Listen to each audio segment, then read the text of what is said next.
Just waiting to see that the live stream is working. I will let you know.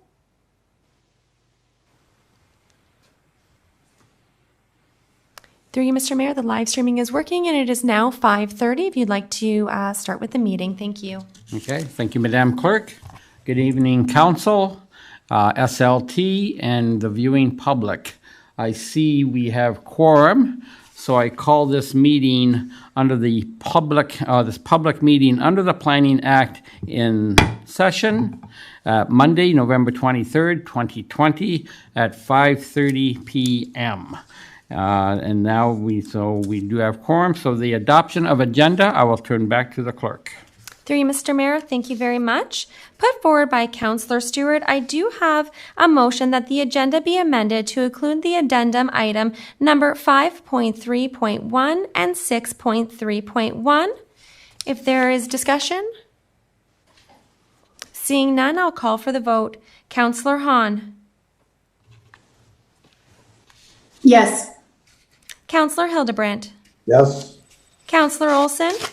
Yes. Councillor Stewart. Yes. Councillor Wink. Yes. Mayor Junkin. Yes. And that carries. I have a motion put forward by Councillor Stewart that the agenda for the November 23rd, 2020 public meeting under the Planning Act special meeting of Committee of the Whole be adopted as amended. If there's no discussion, for the vote, Councillor Hildebrandt. Yes. Councillor Olson. Yes. Councillor Stewart. Yes. Councillor Wink. Yes. Councillor Hahn. Yes. Mayor Junkin. Yes. And that motion carries. That brings us to the disclosure of pecuniary interest and general nature thereof. Okay, and hearing that from the clerk, is there any? Oh, I see Councillor Wink has his hand up. Go ahead, sir. Yep. Through you, Mr. Mayor. Item number 5, I have a pecuniary interest. One of the applicants of this subdivision provided funding to my election campaign. Okay. Thank you, Councillor. Any other councillors have a pecuniary interest to declare? Not seeing any. I ask the clerk to please note. Thank you, Mr. Mayor. I have so noted, and we are just sharing our screen to bring up our opening remarks presentation. Thank you, Mr. Mayor. Public meeting under the Planning Act, Monday, November 23rd, 2020. All Town of Pelham in-person public meetings have been canceled. Instead, the town is holding all meetings electronically via Zoom. Please note, no decisions have been made prior to this public meeting. The Planning Department will be providing a presentation regarding the subject applications. Participants are reminded, ensure your background is free from offensive or vulgar material. If inappropriate material is visible, you'll be removed from the meeting. Vulgar or offensive language will not be tolerated. If inappropriate language is used, you'll be removed from the meeting. Participant microphones and video cameras will remain off until they are called to speak. Once your comments have been heard by council, your microphone will be muted and staff will turn off your camera. Decorum. The public meeting under the Planning Act is a formal public hearing requiring decorum, meaning all comments are to be made through the chair. If you have pre-registered to speak, you will be given an opportunity to address council at the public portion of the meeting. If you are live streaming and you wish to submit a comment live, please email clerks@pelham.ca. Please note, comments must be received during the public portion of the meeting, otherwise they will not be considered. Disrespectful comments will not be tolerated. Cheering, booing, or hissing from the gallery will not be tolerated. Please note, if decorum is lost, the meeting may be recessed and persons asked to leave. Public portion of the meeting. To allow for an efficient meeting, each member of the public will be given the opportunity to speak to council during the public portion of the meeting. Please note, after all members of the public have been given the opportunity to speak, the applicant or agent will have the opportunity to address the public comments and concerns at one time. Please note, all comments stated and received electronically form part of the public record and will be considered by planning staff when preparing the recommendation report for council's consideration. If you wish to receive a copy of the notice of decision, please contact the planner responsible for the application in writing as soon as possible. Shannon LaRocque, Senior Planner, and or Curtis Thompson, Planner, 20 Pelham Town Square, P.O. Box 400, Fonthill, Ontario, LOS 1E0, S. LaRocque at pelham.ca, and or C. Thompson at pelham.ca. This contact information can also be found at the Town of Pelham's website.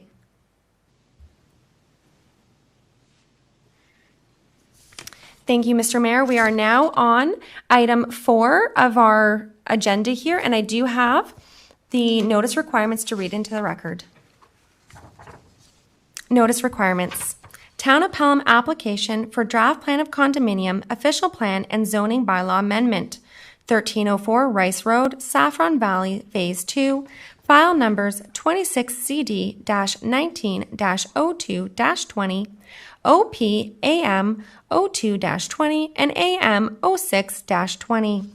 A draft plan of condominium, official plan, and zoning bylaw amendments to permit the use of the property for 35 block townhouse dwelling units. The Planning Act requires that Section 34, 22, and 50 that Council must hold at least one public meeting for the purpose of informing the public in respect to the proposed amendments. This public meeting has been called to satisfy this requirement. Notice of this meeting was provided by prepaid first-class mail to all persons who are listed as owners in the last revised assessment roll within 120 meters of the subject property on October 30th, 2020. The notice provided information on the property and the proposed draft plan of condominium, official plan, and zoning bylaw amendments. In addition to providing information, we will also receive any comments which any member of the public may wish to offer. If you wish to receive a copy of the notice of decision, please contact the clerk in writing as soon as possible. Contact information is available on the town's website and will also be displayed on the last slide of staff presentation to follow shortly. If a person or public body would otherwise have an ability to appeal the decision of the Town of Pelham to the local planning appeal tribunal, but the person or public body does not make such oral submissions at a public meeting or make written submissions to the Town of Pelham before the bylaws passed, the person, public body is not entitled to appeal the decision.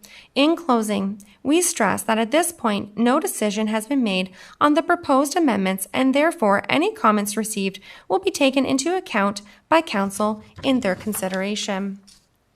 Through you, Mr. Mayor, we do have our senior planner, Shannon LaRocque, in the meeting, who will be providing the planning presentation. Okay, Ms. LaRocque, you have the floor.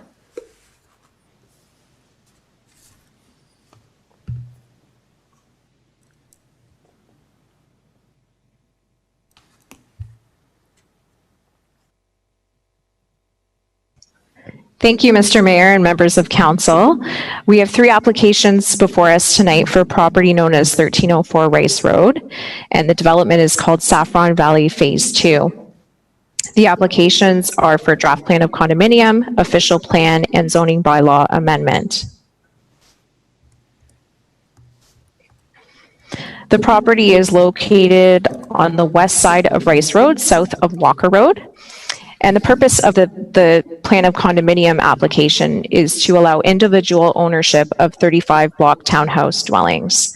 The purpose of the official plan amendment is to redesignate the property from East Fonthill low density residential to East Fonthill medium density residential and environmental protection 1. The zoning change would allow block townhouse dwellings with special regulations and also rezone the bottom 2/3 rough amount of the property to an environmental protection zone. The proposed site layout shows 35 block townhouse dwellings, landscaping and open space areas, internal roadways, visitor parking areas containing 11 parking spaces, and a common amenity area. The plan also includes a road widening in favor of the region and a trail block that will be transferred to the town for a continuation of an off-road trail along Rice Road. The bottom portion of the property is a provincially significant wetland and its associated buffer, and no development is proposed in that area. The road connections, two of these road connections, north-south, will connect with development in Saffron Meadows Phase 2, and one road will connect to Rice Road. The units are proposed to be bungalows, with each having its own garage and driveway.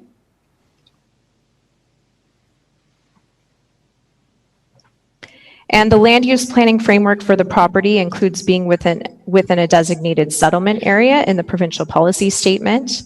Settlement areas are intended to be the focus of growth and new development, and they include a mix of uses and housing options and densities that efficiently use land and infrastructure. The property is in a delineated built-up area in the growth plan for the Greater Golden Horseshoe. 50% of all residential development is to occur within the delineated built-up area, and intensification is generally encouraged, as well as transit supportive density and a good mix of residential and employment land uses. The region's official plan designates the property as urban built-up area. This designation permits a full range of residential, commercial, and industrial uses subject to available services and infrastructure. The policies promote higher density development and growth that allow for a range of different employment and housing uses. Sorry to interrupt, Shannon. I'm so sorry. Through you, Mr. Mayor, we're just having a little bit of a weird echo back. Sorry, Shannon, we missed what you just said. Sure. Would you like me to start this slide over? Please do. You sound perfectly fine now. Thank you. Okay. So the region's official plan designates the property urban built-up area. This permits a full range of residential, commercial, and industrial uses, as long as there's available services and infrastructure. There's a 15% intensification target for new development in this area. And there's a variety of housing types within urban communities and neighborhoods that serve a variety of people as they age. The town's official plan designates the property as East Fonthill Low Density Residential and Environmental Protection 1. The East Fonthill Low Density Residential designation permits single and semi-detached dwellings, accessory buildings, home businesses, places of worship, day nurseries, parks, utility type uses.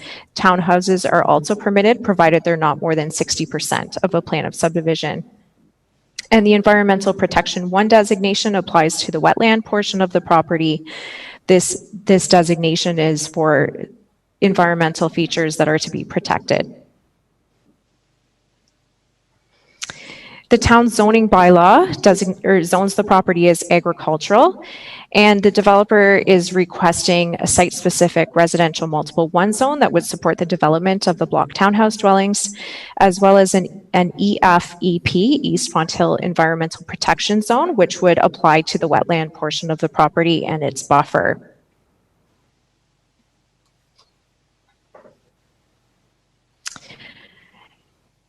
The applicant is also requesting a number of site-specific zoning regulations that would allow them to develop the site in accordance with their site plan. These provisions include a reduction in the minimum lot frontage from 30 meters down to 7.1 meters. This reduction is largely a technicality because of the portion along the frontage of Rice Road that will be deeded to the town for the off-road trail, as well as the portion that will be deeded over for the wetland, and that just leaves the roadway fronting on Rice Road. There is also a reduction being requested in the setback to the internal road to the townhouses. The buildings will be pulled up tighter to the road, and the garages will be recessed to allow for good urban design and to maximize the rear yard amenity spaces. The applicant has also requested reduced side yards for specific units based on the layout and the shape of the developable area of the site. Reductions to the distance between the blocks of townhouses from 9 meters down to 3 meters. A reduction in the width of the internal road from 7.5 meters down to 7 meters, and an allowance for porches and decks to encroach 3 meters into the rear yard. Some comments have been received on these applications at this time. The Building Division and Hydro One have offered no comments. Bell has provided some conditions of approval. Town Public Works has provided some technical comments about the engineering submission. And both the Conservation Authority and the region have offered no objections, provided the wetland is rezoned to an appropriate category to ensure that it's protected long-term, and subject to their requested conditions being draft conditions of approval. One comment was received from a couple of members of the public. Gloria Catch and Andy Nero submitted a comment that they would like their property on the east side of Rice Road to be rezoned or redesignated to an urban designation. They are currently outside the urban area boundary. This property on the west side of the road is in. Rice Road is the boundary between the urban and the agricultural area at this time. So that's something that's being looked at by the region during their official plan review. And no recommendations or decisions are being made tonight. We're solely here to hear from the public and hear from council. Once all of the information has been received, staff will prepare a recommendation report for council's consideration. If anyone hasn't submitted comments in writing or isn't registered to speak tonight, please contact me as soon as possible if you wish to receive notices, and I will ensure that you receive them.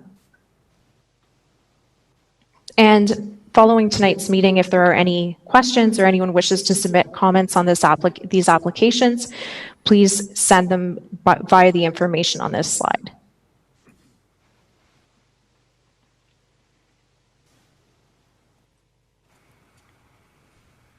Through you, Mr. Mayor, thank you very much.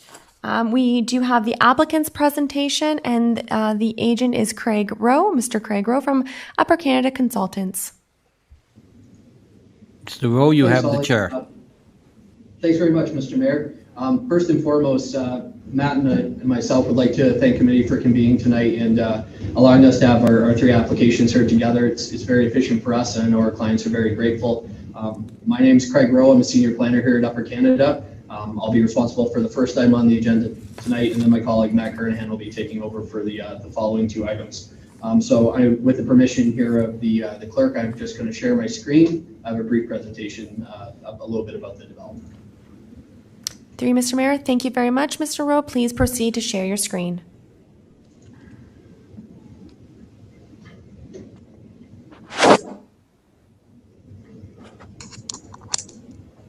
There you go. You see that okay, Holly? Through you, Mr. Chair, yes, we can see it. Thank you. Great, thank you very much.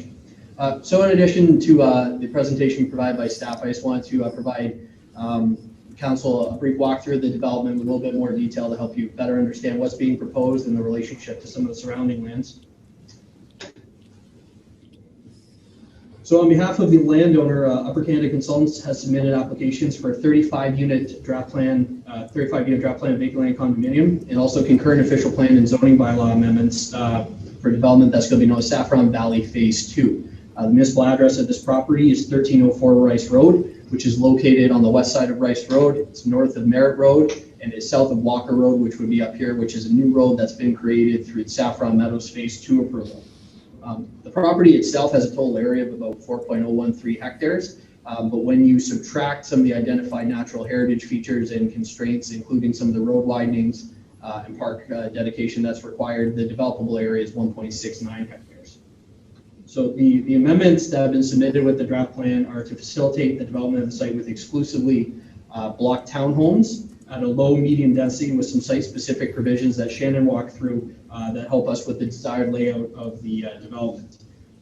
And although the official plan and secondary plan provide urban land use permissions, this property is also zoned agricultural, which needs to be amended to move forward to be consistent with the direction of the town's official plan. So in regards to the draft plan of vacant land condominium, again, 35 bungalow block townhouse units are proposed with a density of 20.7 units per hectare. The development of the property is intended to be phase 2 of the broader Saffron Valley development. Currently, applications are with town staff for site plan approval and draft plan of condominium for phase 1, which is block 38 of Saffron Meadows phase 2. It's just located to the north of this property with frontage along Walker Road. Phase 1 will contain 21 units and will provide the necessary roadway and infrastructure connections required to move this development forward. A natural heritage dedication is proposed through this plan, which is going to transfer the existing provincially significant wetland on the plan within Block 36.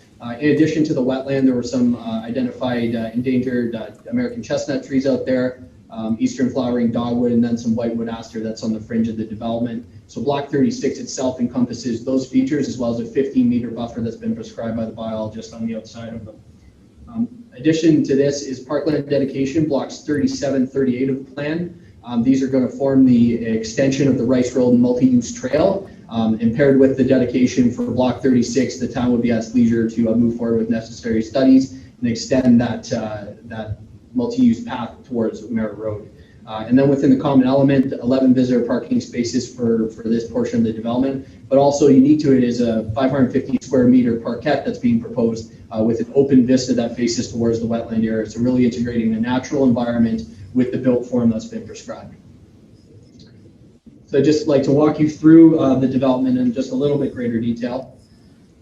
So as we go here, so the green portion that's on your screen, this is a natural heritage dedication known as Block 36. It encompasses those identified features as well as the boundary that's been prescribed by our biologist. The section that's on the screen in orange, this represents the area that's subject to the draft plan, as well as the official plan and zoning amendments to put forward the medium density land use planning provisions that we require. So when we zoom in at a bit greater of a level here, you can see again, this is the natural heritage dedication portion of Block 36. There's a portion of the Kunda Park Forest, which is on adjacent lands here, as well as that existing woodlot that was dedicated to the municipality through Saffron Meadows Phase 2. These areas in light green that you see, Block 39 is a regional road widening, and then Block 37 and 38 are going to form part of the Rice Road Trail extension dedications, and then this is that amenity area.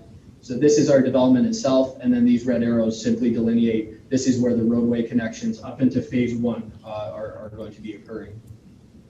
So we felt it was beneficial for council to understand how this all comes together. So the development before you tonight is this portion. This is Saffron Valley Phase 2. So it's subject to the draft plan of vacant land condominium, official plan amendment, and zoning bylaw amendment, and if approved, it will go through site plan approval. Next to it are 21 similarly proposed units, which would take their access from Walker Road. The goal is to have this as one condominium where they share the road, share the elements, share the costs together. We felt it's really important that council understand the intrinsic nature of these developments and how they work together, and they rely upon one another to have a cumulative development of this remnant area of the East Fawn Hill secondary plan area. So in terms of the requested amendments, we have official plan and zoning bylaw amendment. So the subject lands are currently designated as East Fawn Hill low density. This designation permits townhomes, but only up to a composition of 60%.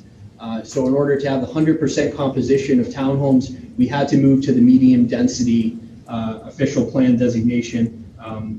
When moving to that, there's a minimum density of 20 units per hectare. We're 20.7 units per hectare, so we do fall within the medium category. So it's an appropriate kind of a low impact amendment to move us into the more appropriate designation. In addition to that, the lands identified as natural heritage features are going to be updated to that East Fawn Hill Environmental Protection 1 designation to protect the feature in perpetuity before it's designated to the municipality. With regard to the zoning bylaw amendment that comes with this, as Shan alluded to and I showed previously, the subject lands are currently zoned agricultural, and we're requesting that they be rezoned to multiple residential 1, which is the same zoning that's provided for that Phase 1 lands located to the north. There's a site-specific zoning on that RM1-269. The provisions that are asked for are generally consistent with that. Is really to accommodate the preferred built form and necessary separations for the efficient design of the land. And also that medium density zoning will align with the official plan designation that's requested, and then therefore have conformity with the East Fawn Hill secondary plan. And just as with the official plan amendment, the environmental lands are going to be zoned to an environmental protection category, and that will provide that additional protection to them in perpetuity. So there were some supporting studies that were done as part of this submission. First and foremost was the environmental impact study, which was completed by Myler Ecological Consulting. They've confirmed the boundary of the wetland as well as necessary setbacks from identified species within, and they've recommended a 15-meter buffer. This study was scoped by Niagara Region and MPCA and has been carried out under their regulation and requirements. Noise study was also completed, transportation-based due to Rice Road being a regional road. Standard mitigation has been requested and will be applied to this as well as phase 1 of the development. Warning clauses, forced air to help muffle some of the sound, and then increased glazing on the windows, a better window classification, and some brick cladding to ensure that no sound negatively affects any inhabitants. Archaeological studies were also completed. There's been stage 1, 2, and 3 studies completed on the property. There's one additional stage 3 study that's to be required, but given the season and some of the restrictions we dealt with COVID over the summer, the inability to get the team out there, this can be certainly satisfied as a condition of draft plan approval, but there is one area that still needs to be reviewed, and then submissions will be made to the ministry to get those approvals. And then lastly, functional servicing and stormwater report was provided by Upper Canada with these applications. The services for the development themselves are going to be coming in through phase 1 of the development. And I know that stormwater is an important topic to the town of Pelham. So the majority of the storm flows are going to be put into the storm pond that's in Saffron Meadows phase 1. Just to the north of this development, and there's a small portion of those stormwater flows that will be going into the roadside ditch, and we're working with Niagara Region to have that design reviewed and approved. So in terms of our public and agency comments, Shannon gave a very good overview. When we submitted this application or this slide deck on November 10th, we didn't have the benefit of seeing the neighbors' comments. I really don't have much to add to that. Certainly our subject lands are within the urban boundary and they're appropriately zoned for development. So I feel that those comments provided don't necessarily have an impact on our application, but I did want to differentiate that we are within the urban boundary and have those necessary land use provisions and direction from the town plans. So finally, in terms of our next steps, we'll be reviewing all the public and agency comments, any comments that are provided by council to us this evening, making any necessary changes as required. Moving forward then for recommendation on the applications and draft plan approval. And if those are granted, we'll have to satisfy those conditions of draft plan approval and then move on to site plan approval, ultimately to approve the design of the development. And just for your knowledge right now, the site plan and draft plan of vacant land condominium for the phase 1 lands was submitted about 2 weeks ago. So the town has those. So we're trying to keep everything moving concurrently so that town staff has the benefit of reviewing everything together and making a comprehensive recommendation on all the flags. So that's all I have for you this evening. I'd be happy to answer any questions that you have. Go ahead. Thank you very much for that presentation. We will now move to the public input portion. Madam Clerk. Through you, Mr. Mayor, thank you very much. We have no pre-registered members of the public on this application, but I will check the clerks at pelham.ca email address. Just give me one moment.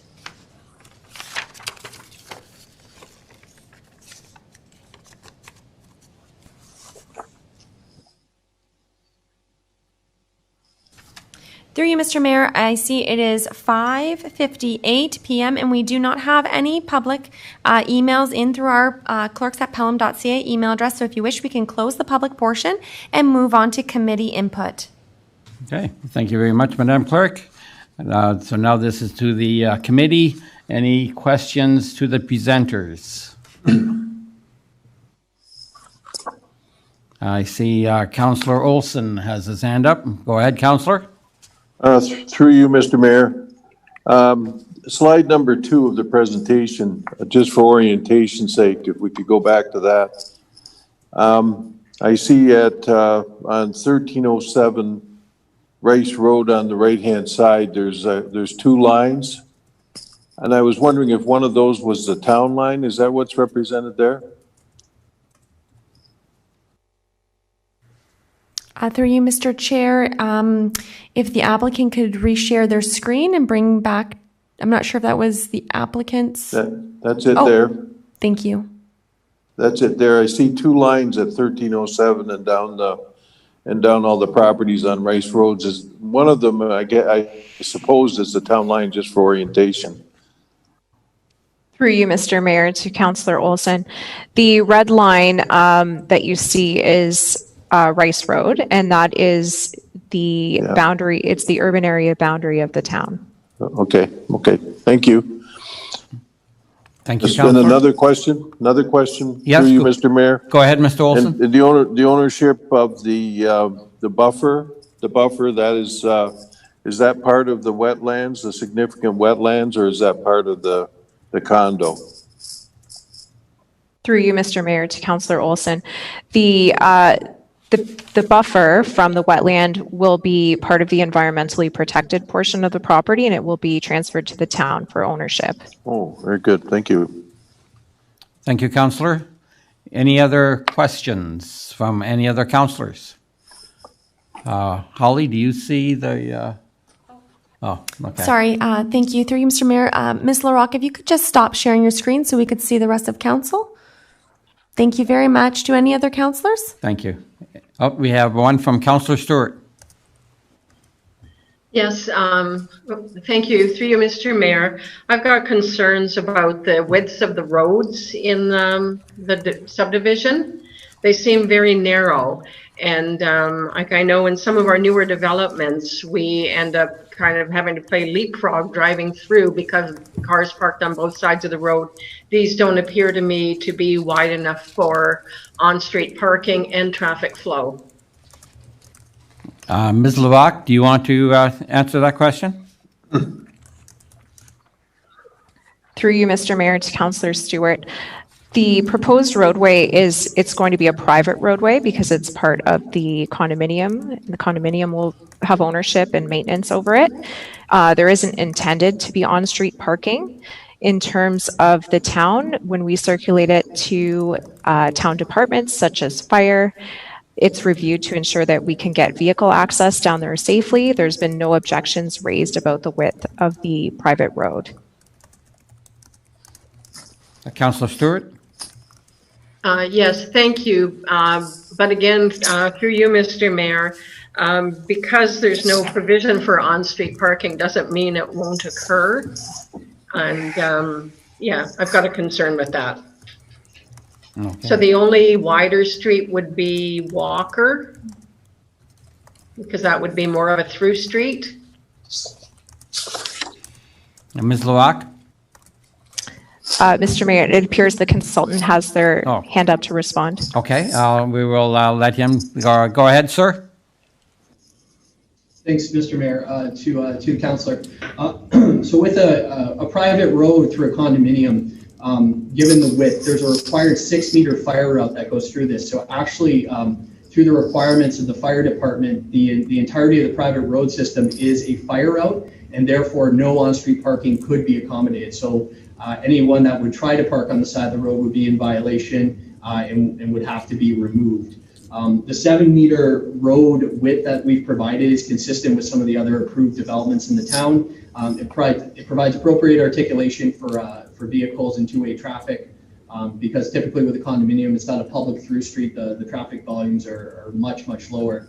In addition to that, the proposed built form, these are car-and-a-half garages with car-and-a-half, maybe 2-car wide driveways that are going to be provided. So we certainly have parking under control in terms of if people have friends or guests over, they can be accommodated within their driveway, as well as the 11 visitor parking spaces that are provided not only in phase 2, but as I mentioned, we're looking to have these condos function together. So some of the additional visitor parking that's being provided through the phase 1 development can help offset any of those concerns as well.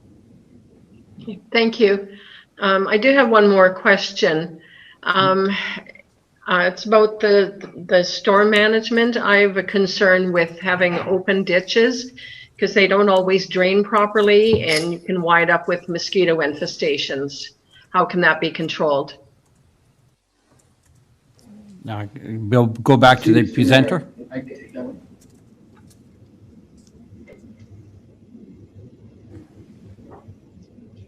Craig? Would you like me to answer that one? Yes, go ahead. Yes, thank you. Yeah, so in terms of preliminarily how this is going to be engineered, there'll be some small swales in the rear yards to capture stormwater flows, but everything will be put through a catch basin system. So all the stormwater will be captured through a pipe solution, treated through the necessary oil and grit separators to get quality, as well as we'll have controls on outflow. That small portion of stormwater that's being outlet is going down to the southeast corner into the region's roadside ditch down there. That's currently where a portion of the Singer Drain also outlets. So it's actively has water in it. But in terms of any ponding or stagnant water on the site, all stormwater is intended to be collected through a pipe system underground, and that should alleviate that concern. Thank you. Thank you, Councillor. Councillor Hildebrand, I believe I saw your hand up. You're muted, sir. Thank you, Mr. Mayor. I have the same concern that Councillor Stewart did. On my printout that I was able to obtain, thank you to the planning department today. So streets A and B and what looks like Walker Road, those are all private internal roads now? Is that what I'm being told? To you, Mr. Mayor, that's correct. Yes. So, and that seven meter width is acceptable for all the emergency services? To you, Mr. Mayor, that is correct. It's a width that's been approved by the fire department previously on other developments. Thank you. Thank you. Any other questions from any other councillors? Councillor Hahn.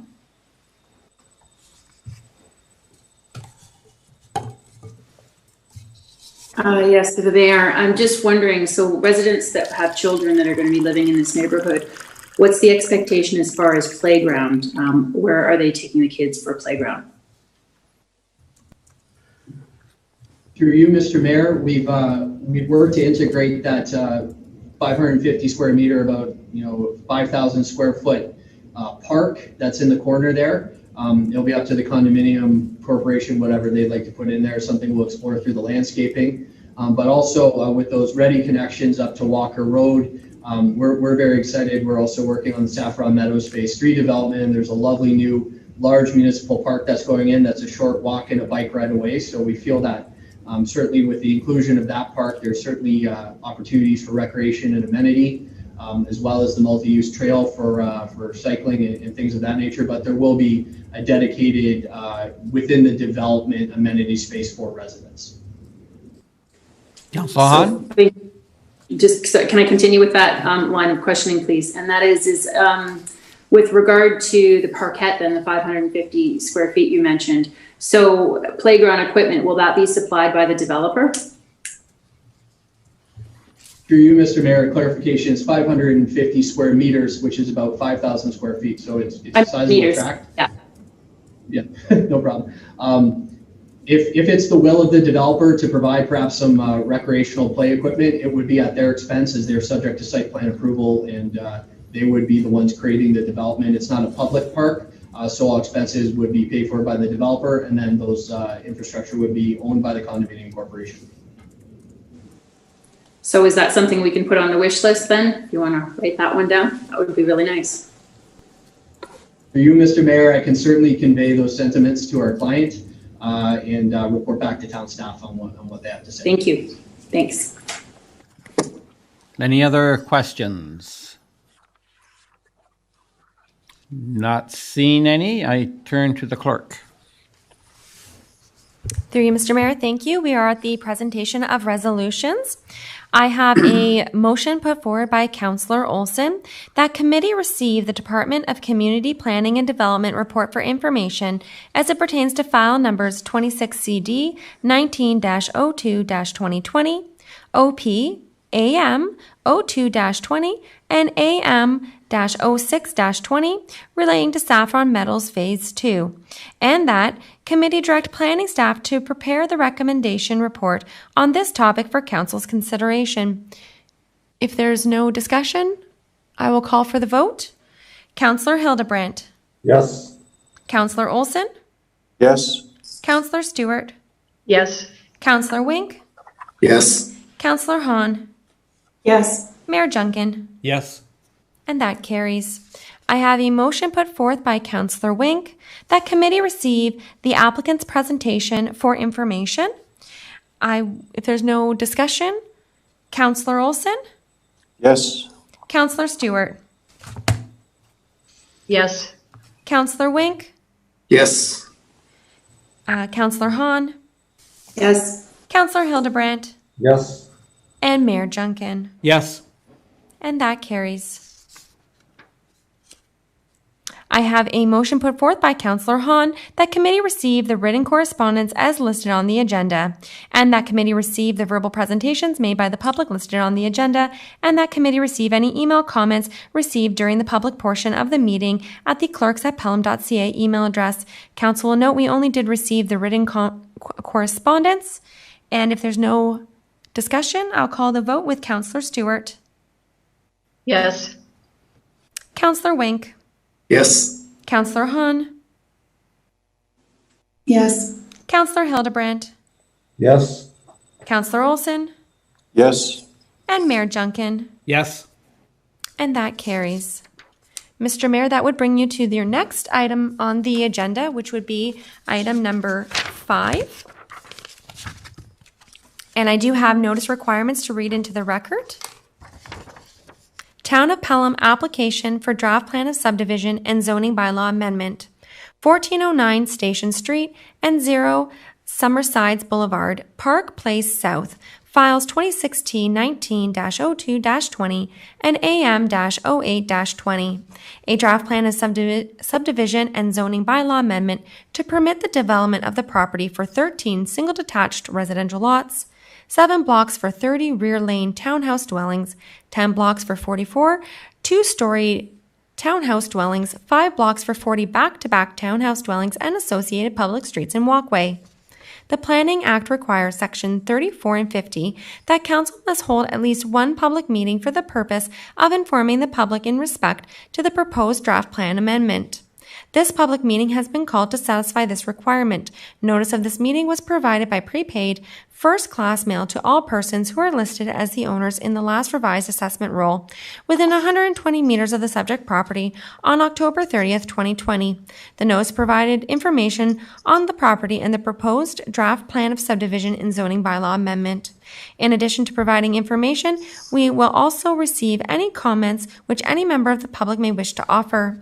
If you wish to receive a copy of the notice of decision, please contact the clerks in writing as soon as possible. Contact information is available on the town's website and also will be displayed on the last slide of staff presentation to follow shortly. If a person or public body would otherwise have the ability to appeal the decision of the Town of Pelham to the local planning appeal tribunal, but the person or persons does not make oral submissions at a public meeting or make written submissions to the Town of Pelham before the bylaw is passed, the person, public body is not entitled to appeal the decision. In closing, we stress that at this point no decision has been made on the proposed amendments, and therefore any comments received will be taken into account by Council in their consideration. Through you, Mr. Mayor, we do have our senior planner, Shannon LaRock, and she's able to provide Council with a presentation. Okay, Ms. LaRock, the floor is yours, and I want the clerk to please note that Councillor Wink has withdrawn from the meeting. Thank you, Mr. Mayor. And Ms. LaRock?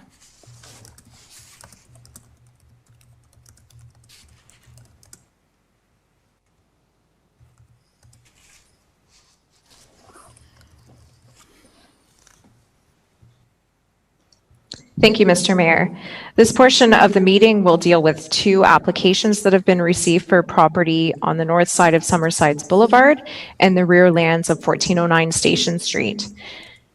The development is known as Park Place South, and the applications are for draft plan of subdivision and zoning bylaw amendment.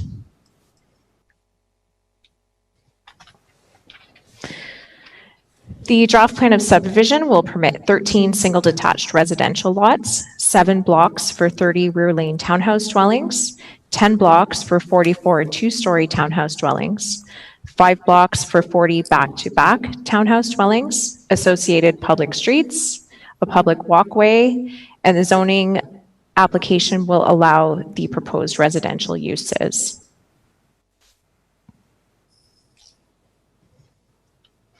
The proposed draft plan will consist of a northerly extension of Clager Avenue from the roundabout with 13 single detached dwellings that back onto the future park.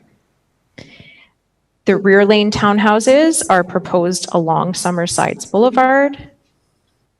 The remainder of the subdivision will consist of street townhouses with driveways from the future internal roads.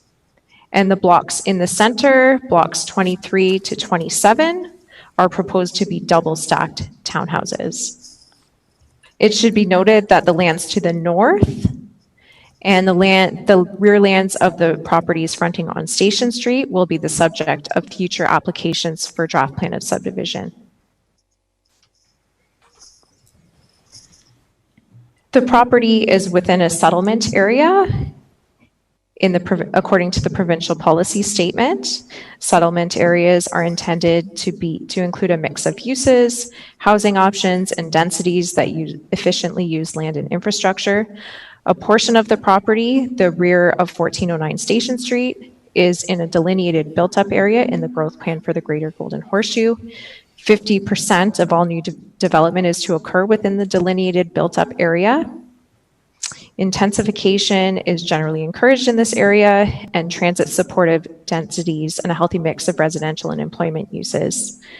The remainder of the property is designated greenfield area where the development of complete communities is encouraged, and the minimum required density for new development is 50 jobs and persons per hectare.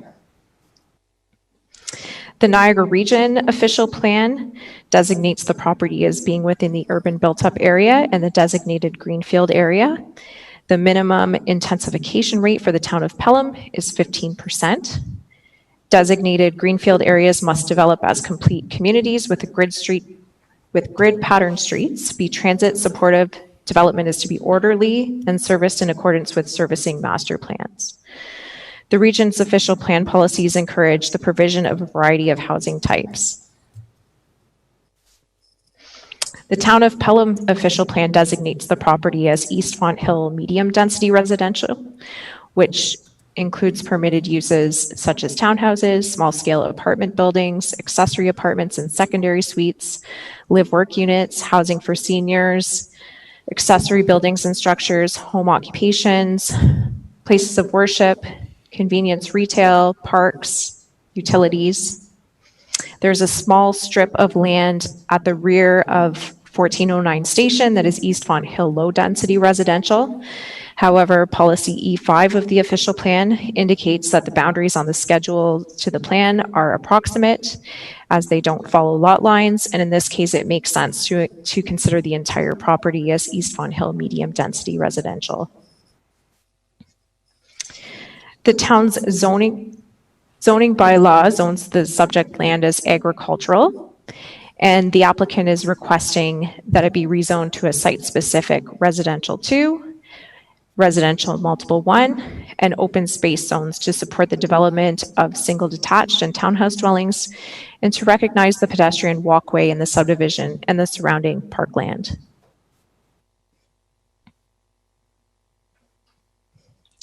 The applicant is requesting a number of general zone regulations. One specific one is that the town's zoning bylaw doesn't currently define back-to-back townhouse dwellings as a use, and so the request is to add that as a definition.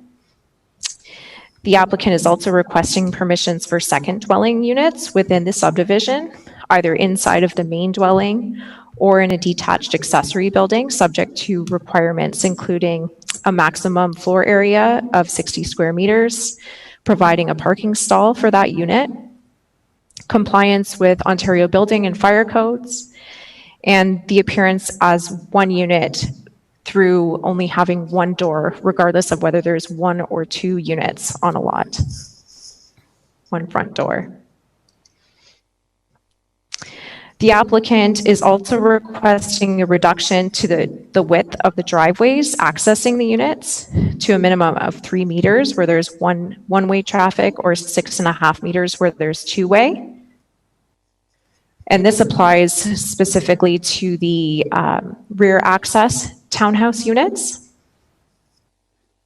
Those units will be fronting Summersides Boulevard and accessed from that public or private laneway.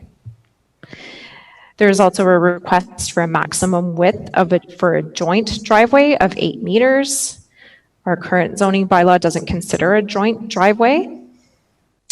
And a request for porches and patios to encroach into the required yards. For the single detached dwellings backing onto the park, there's a request to reduce the required yards and floor areas to increase the lot coverage and building height.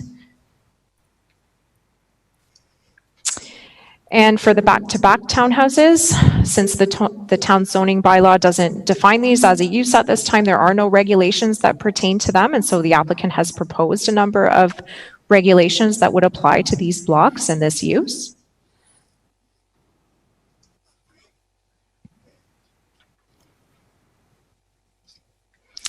And there is a request for a number of changes for the street townhouse requirements as well. These include a reduction of lot frontages and area, yards, increased building height, and a deletion of the requirement for a planting strip. Comments received to date on these applications include no comments or concerns from Hydro One, requested conditions relating to easements from Bell, no objections subject to conditions of draft plan approval from Town Public Works. The region has similarly offered no objections subject to conditions of draft plan approval. And the Town Planning Division highlights a portion of the official plan, policy B1772D, which requires that a neighborhood master plan be developed for the entire neighborhood. The demonstration plans contained in Appendix A to the official plan show a north-south road connection on the subject property connecting to properties to the north. One comment was received from members of the public. Randy Jaworski and Marley Prue own property at the corner of Station Street and Summersides Boulevard, which backs onto the 1409 Station Street property. They note that the road to access the townhouses fronting Summersides Boulevard is directly behind their fence and pool, and they're concerned about noise and their privacy as a result of that. They cite portions of the East Fonthill Urban Design Guidelines that require building form and siting to minimize noise impacts and for development to not cause undue impacts to the privacy of residents.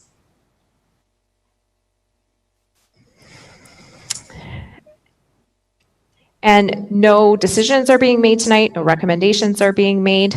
We're here to hear from the public and hear from council, and once all of the information has been received, planning staff will come back to council with a recommendation report. If anybody has not provided comments in writing or isn't registered to speak tonight, please contact myself or the clerk as soon as possible if you wish to receive further notices on this application.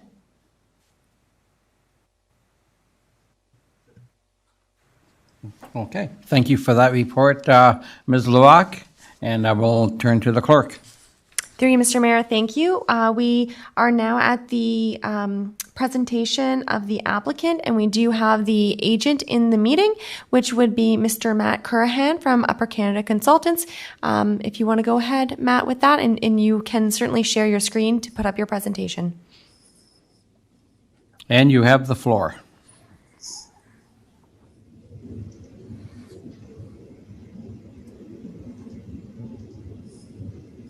Good evening, Mayor and Council. My name is Matt Kernahan, and I'm Senior Planner with Upper Canada Consultants. I'm the agent representing the property owners of the Park Place South subdivision lands. Supplement staff's presentation, I prepared a presentation to highlight some of the higher points of the proposed plan of subdivision in a bit greater detail. Subject lands are comprised of one large development parcel, which is owned by Mountain View Homes on the north side of Summersides Boulevard, as well as portions of the rear yards of properties located at 1409 Station Street, as well as small portions at the easternmost end of properties located at 1415 and 1419 Station Street. The larger Mountain View parcel is currently a mowed field, and the Station Street lands are all currently manicured yards, which are being used in association with dwellings on Station Street. Subject lands are approximately 4.64 hectares or 11.5 acres in area. Subdivision includes a mix of 3 different types of townhouse units as well as single detached dwellings. Single attached dwellings will all be located on the east side of Clager Avenue and back onto a future park. In total, 13 are proposed. Rear lane townhouses are proposed to front onto Summersides Boulevard. Vehicular access to the detached garages will be onto a rear public laneway, and a total of 30 rear lane townhouses are proposed. Back-to-back townhouses are proposed internal to the subdivision. These townhouses are connected by sidewalls and rear walls, meaning they have no rear yards. A total of 40 units of these type of units are proposed. Conventional two-story street townhouses are proposed along the north property boundary, backing onto the future park, as well as internal to the subdivision. A total of 44 of this type of unit are proposed. As Shannon had mentioned, the subdivision includes new municipal roadways, which are roughly in a grid pattern that will integrate the development into the neighborhood. These include an extension of Clager Avenue northwards from the existing turning circle, and the extension of a second north-south roadway closer to Station Street that will hopefully eventually cross the watercourse and meet up with Meridian Way once the land assembly is completed. The plan also includes 2 east-west municipal roadways connecting the north-south streets and 1 municipal laneway that connects Clager Avenue to the extension of Summersides Boulevard to the rear of 1409 Station Street. The plan includes 1 pedestrian connection between Clager Avenue and a future park to the north.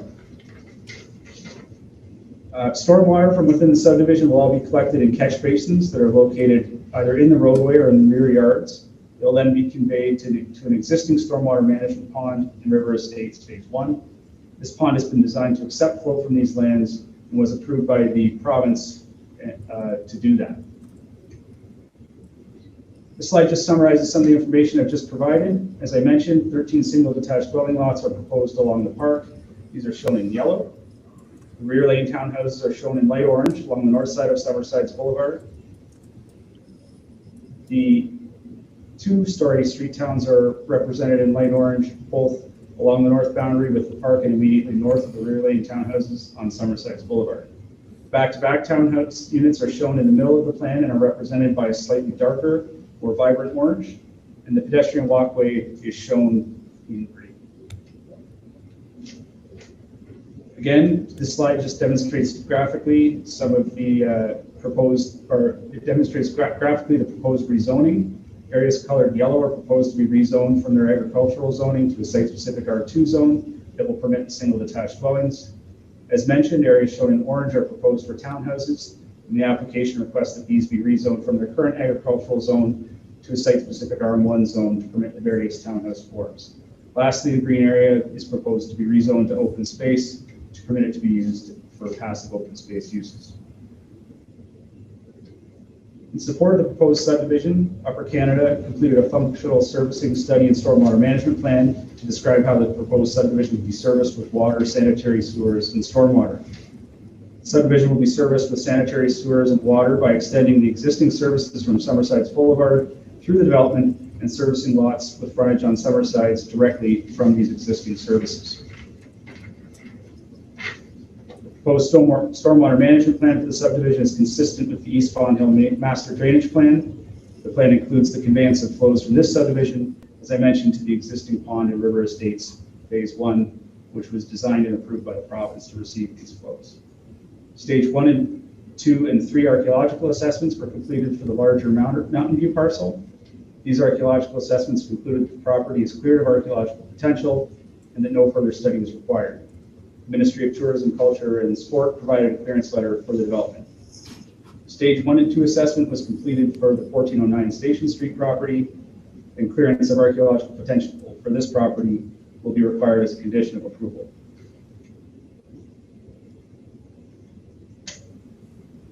This slide summarizes and characterizes some of the comments that we've received to date.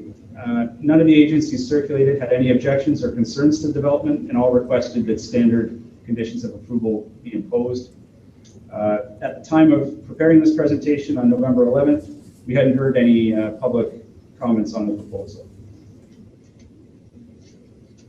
Our next step will be to evaluate the public and agency comments that we received tonight, and including remarks by council, and moving towards a recommendation on the files in hopefully the near future. And that concludes my presentation. I'm happy to answer any questions that council has for me. Thank you. Thank you for that presentation. I will turn to the clerk. Through you, Mr. Mayor, thank you very much. We are now at the public input portion, and we do have some pre-registered members of the public. The first member is Mr. Stephen Kaiser. Just give us a moment to bring him into the meeting. Mr. Kaiser, I see that you're in the meeting. If you could unmute yourself, and if you wish to turn on your camera, you could. Mr. Kaiser?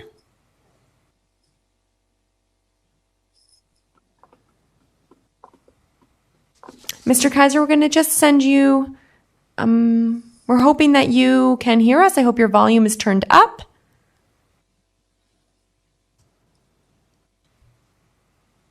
I see that you've now muted yourself. If you could just unmute yourself. Mr. Kaiser, if you could just... How's that, Holly? Perfect. We can hear you now. Thank you. You may go ahead with your oral presentation. Thank you. Mr. Mayor, members of council, I really just wanted to watch the presentation and get more information. I'm the owner of 1419 Station Street, my wife and I, and sister-in-law, and have interest in other lands immediately north of that property. So we're abutting immediately west of the plan of subdivision. And I just wanted to speak in support of the proposal.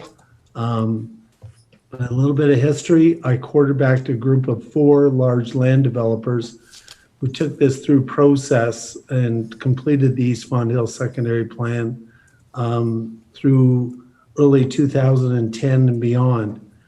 They did that out of their own pocket. We spent a number of years working with the town, and they spent over $1 million to put this in place, and we're eventually reimbursed by the town.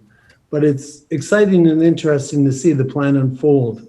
Something we worked on basically in absentia, looking at fields, and now to see the roads and the homes and those things come together. So I'm in support of the plan, and I think it follows basically what we envisioned way back then for the town. Thank you. Thank you, Mr. Kaiser. Holly? Thank you. We'll just be bringing Mr. Kaiser out of the meeting and bringing in our next pre-registered member of the public, which is Warren Calvert. Mr. Calvert, you should be in the meeting now if you'd like to unmute yourself.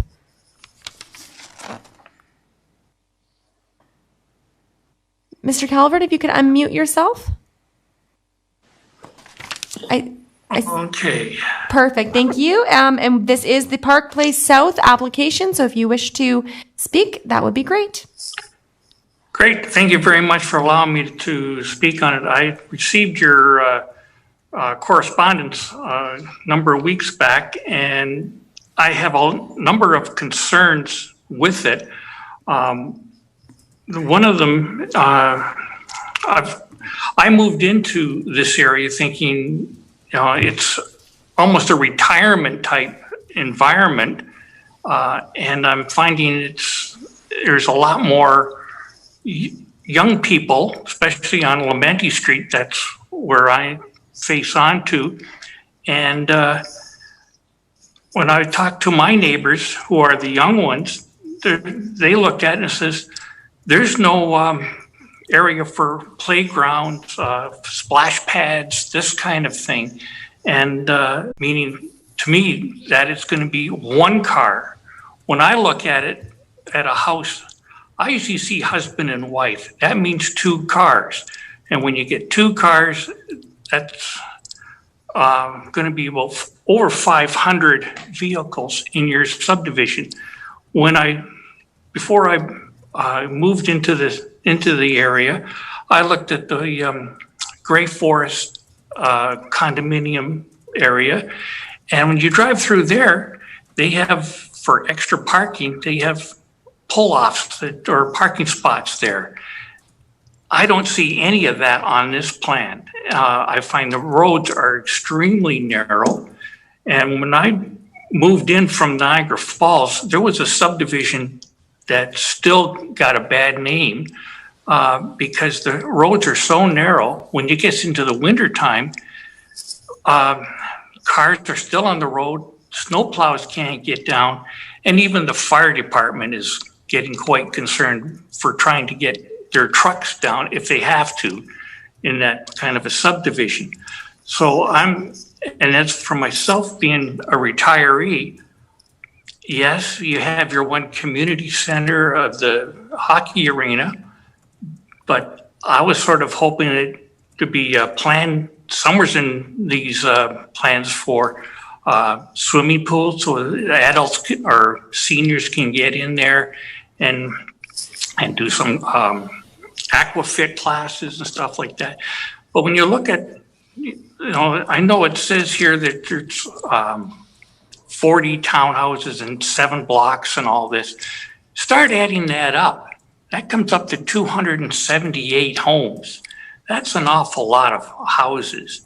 And time you go for 2 cars, you're looking at close to 500 people that have to get out of that subdivision in the morning and get back in at night. I'm very concerned over the site development. I know developers want to get the best bang for their buck, and it's not against the law to make a profit.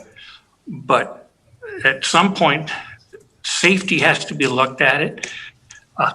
You have to look at what, for children, whether they're going to be having a place to play, for adults, for their kind of entertainment. I'm surprised that I found out if I want to go for a swim fit, I have to go either Niagara Falls or I have to go to Welland.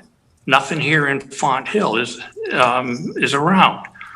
So I'm not one to complain. I'm not saying, I saw that lot when I moved into the area and I thought, okay, future development, but this is high density. And I'm not at all in favor of high density development, no parking. The gentleman who presented today talked about even narrowing the driveways.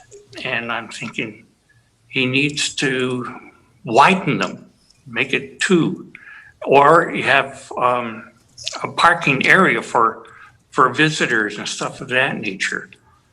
Up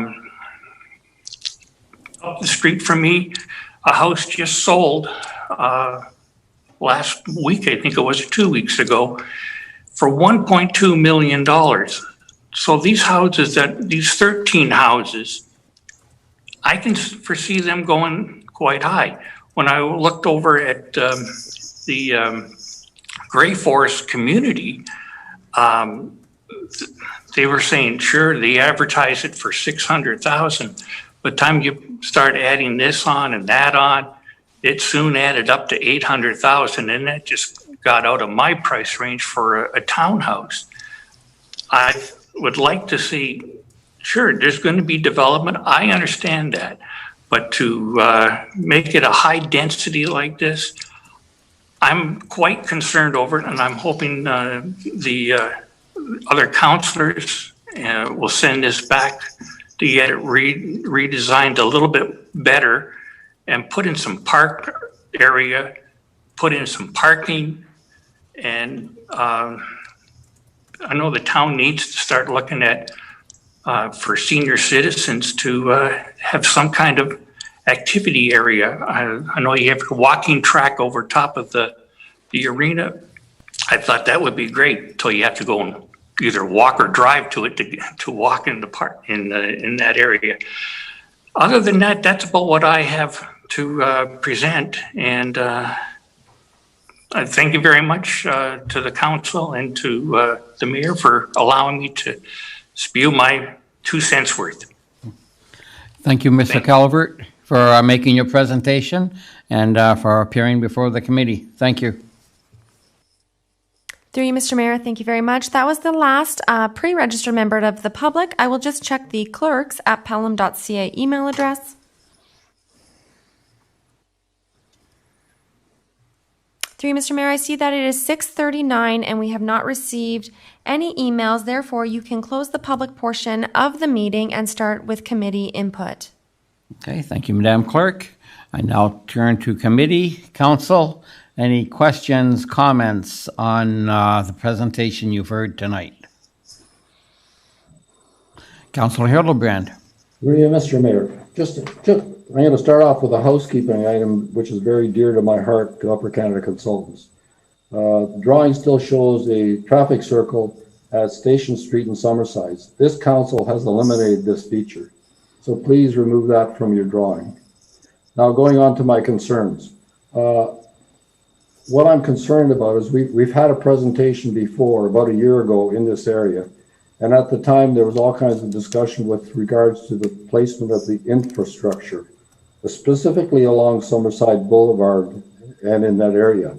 So can someone advise me, is all the town infrastructure already installed in the right location to suit this plan? Ms. Levac, do you want to handle that, or should I go to the presenter?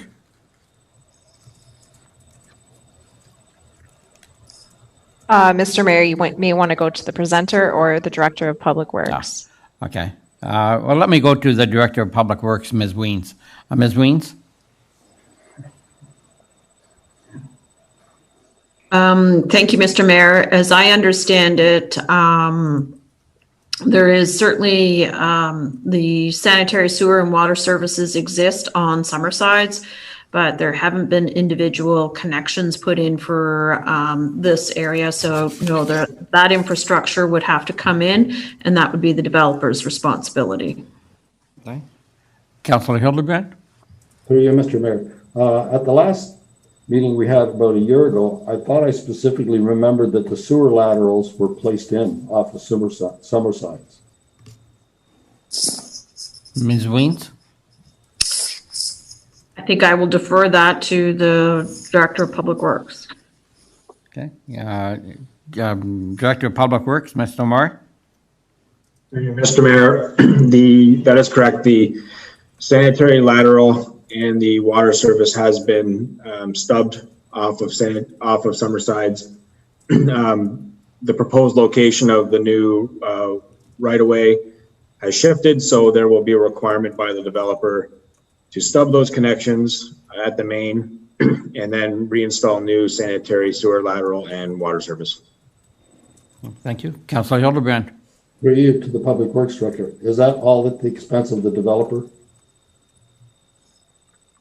Through you, Mr. Mayor, yes, that is correct. That'll be at the expense of the developer. Thank you. Okay. Any other questions, Councillor Hildebrand? No, thank you so much, Mr. Mayor. Okay, thank you. I see Councillor Olson had his hand up first. Councillor? Through you, Mr. Mayor. Are these townhouses, they freehold townhouses, are they, or? Ms. Levac, do you want to handle that? Through you, Mr. Mayor, they are proposed to be street townhouses, which means they would be freehold. Thank you. Thank you. Mr. Mayor, through you again. I was wondering about block 33, that's the pedestrian access. Is that going to be attached to some sort of access to the mall? Ms. Levac? Through you, Mr. Mayor. At this point, staff will be requesting as a condition of draft plan approval that there is a pedestrian connection. And that'll come forward as part of our recommendation report. Thank you. Councillor Olson, yep. Through you, Mr. Mayor, there are three entrances to Summerside Boulevard. One of them is a laneway, and that's considerably narrower than the rest of the access. And I'm wondering if that's wise to be accessing a main road like that from that narrower driveway or roadway. Ms. Levac? Through you, Mr. Mayor. That laneway is intended only to access those rear access townhouses. It's not a thoroughfare for the general traveling public. Okay, thank you. Okay. Councillor Hahn, I believe I saw your hand. Through the mayor, thank you. So actually, furthering the question about the laneway, so just so I can understand, I'm looking at the map here. The residents that had the issue, they have the pool in the backyard and they're worried about the privacy and noise. Is that then where it refers to as block 37 in that narrow laneway off of Summersides? Is that where that resident lives then? Is that the area of concern? Through you, Mr. Mayor, you're correct. So do we need to have that entrance right there? Because if we didn't, that would help those folks out in that they shouldn't have to have their backyard, you know, as far as sound carrying over and privacy issues. If we didn't have that entrance, that would solve that issue. Ms. Luak? I'm going to defer that to the consultants. Okay. Consultant, please. Through you, Mr. Mayor, thank you, Councillor Hahn, for your question. I can't speak to whether or not that would fully address their issue, but we've heard that comment this evening, and it's certainly something we'll take under advisement to as a means of addressing that concern. Okay. And through the mayor, I have another question as well. And this actually supports Mr. Calvert, and that is parking. So the earlier presentation we heard off of Rice Road, I believe there was 11-ish parking stalls or something like that for visitors of that neighborhood. I'm just wondering, in this case, I unless I missed it, I don't believe there is an area dedicated to visitor parking. Is that a consideration? To the consultant. So through you, Mr. Mayor, to Councillor Hahn, just as a point of clarification to the member of the public who spoke, there's 127 total units within this subdivision. Each one of those units will be provided with a garage as well as an additional parking space. So there's going to be 2 parking spaces per unit. There's a number of different types of roadways that are provided within this subdivision. They have different, what we call cross sections, but both of the north-south roadways will include on-street parking in the form of pull-offs, and Klager Avenue and Drake Road would also have an opportunity for on-street parking on at least one side. So it may be a bit deceiving when you look at the draft plan because it's simpler than a site plan which you would look at for a condominium development where the actual location of all of the parking is shown. But I can assure you there are both dedicated parking spaces on the lots themselves, and there will be dedicated parking provided within the municipal rights of way. So thank you. So just to clarify through the mayor, so Meridian Way, so that looks like that's a fairly major road here because it's going to eventually connect to behind the shops. That is a wider road than say Drake Road or Klager Road. Is that? I mean, again, I can't see the numbers are so blurry. I can't make it out on my map here. So are we looking at the same? What is it, 7 meters or something for those roads? Or are they wider? So in other words, are we playing like Frogger to if we have to navigate 2 vehicles and there's parking on either side of the road, we're going to have to stop and navigate through, or can 2 vehicles safely pass while there's parked cars on either side? Through you, Mr. Mayor, Councillor Hahn, the Meridian Way and Klager Avenue roads are both 18 meters wide, which is considerably wider than the private roadways that we were looking at in the previous application. The east-west roadways are the same width.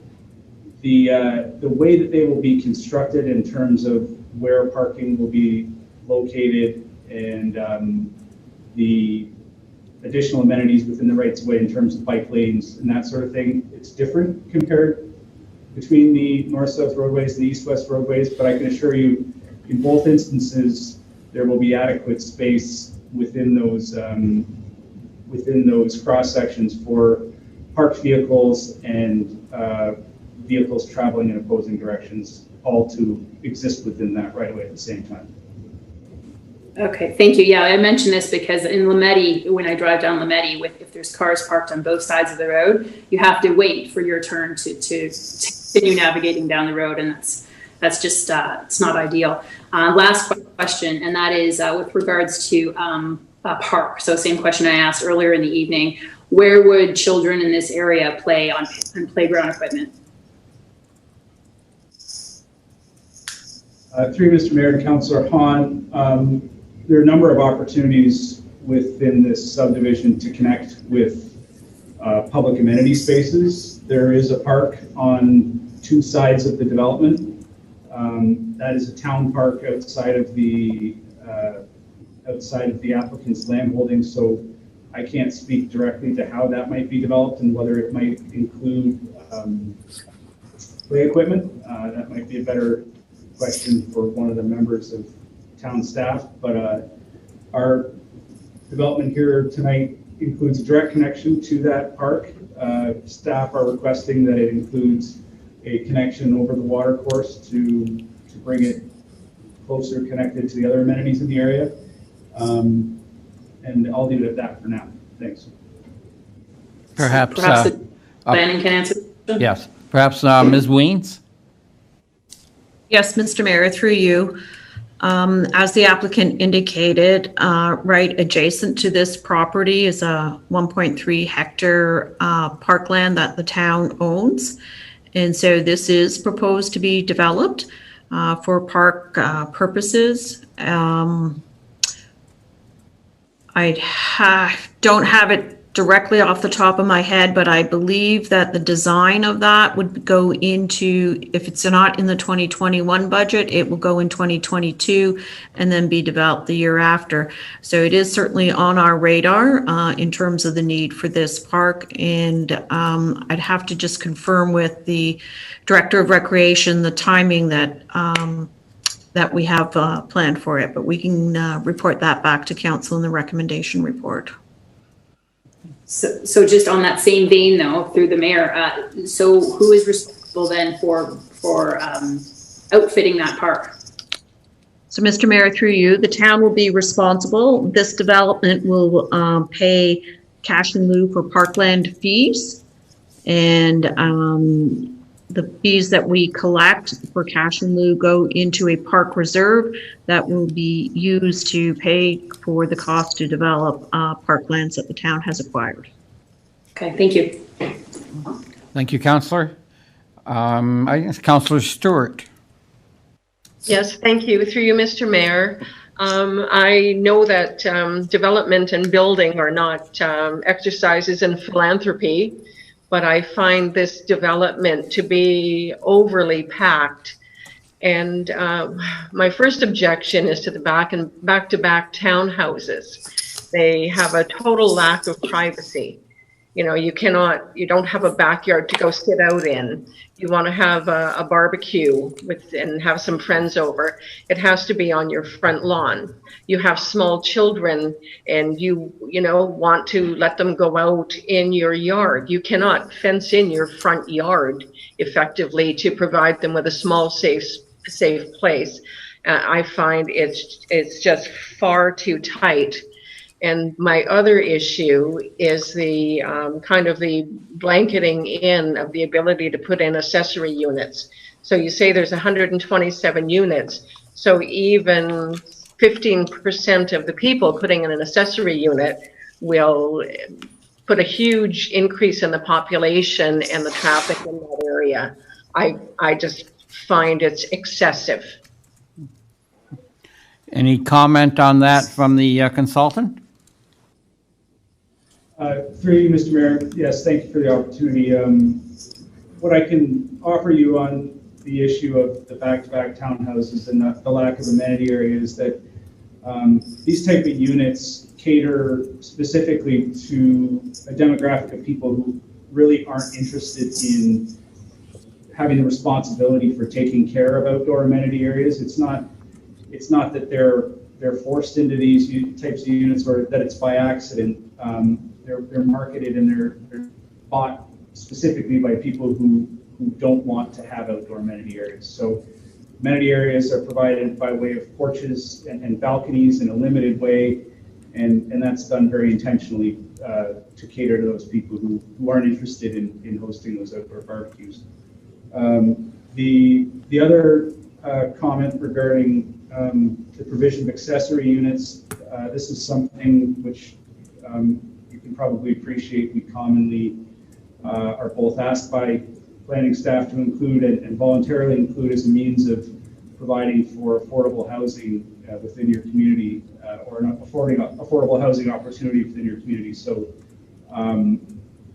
at the moment, there isn't any provisions in the town's bylaws, and this is our means of providing an opportunity to provide for that type of housing in a way that's consistent with provincial policy, regional policy, and just standard practice. So appreciate your concern, but it really is something that we feel is positive from a planning perspective. Thank you for your comments, but it does not satisfy my concerns. Okay, Councillor, thank you. Any other questions, comments? Not seen any. I will turn to the clerk. Through you, Mr. Mayor, thank you. I do apologize. I should have provided the applicant agent the opportunity to address the public comments. I don't know if they wanted to address them or if they felt that they had already addressed them in their answer to council. Thank you. Yes, through you, Mr. Mayor.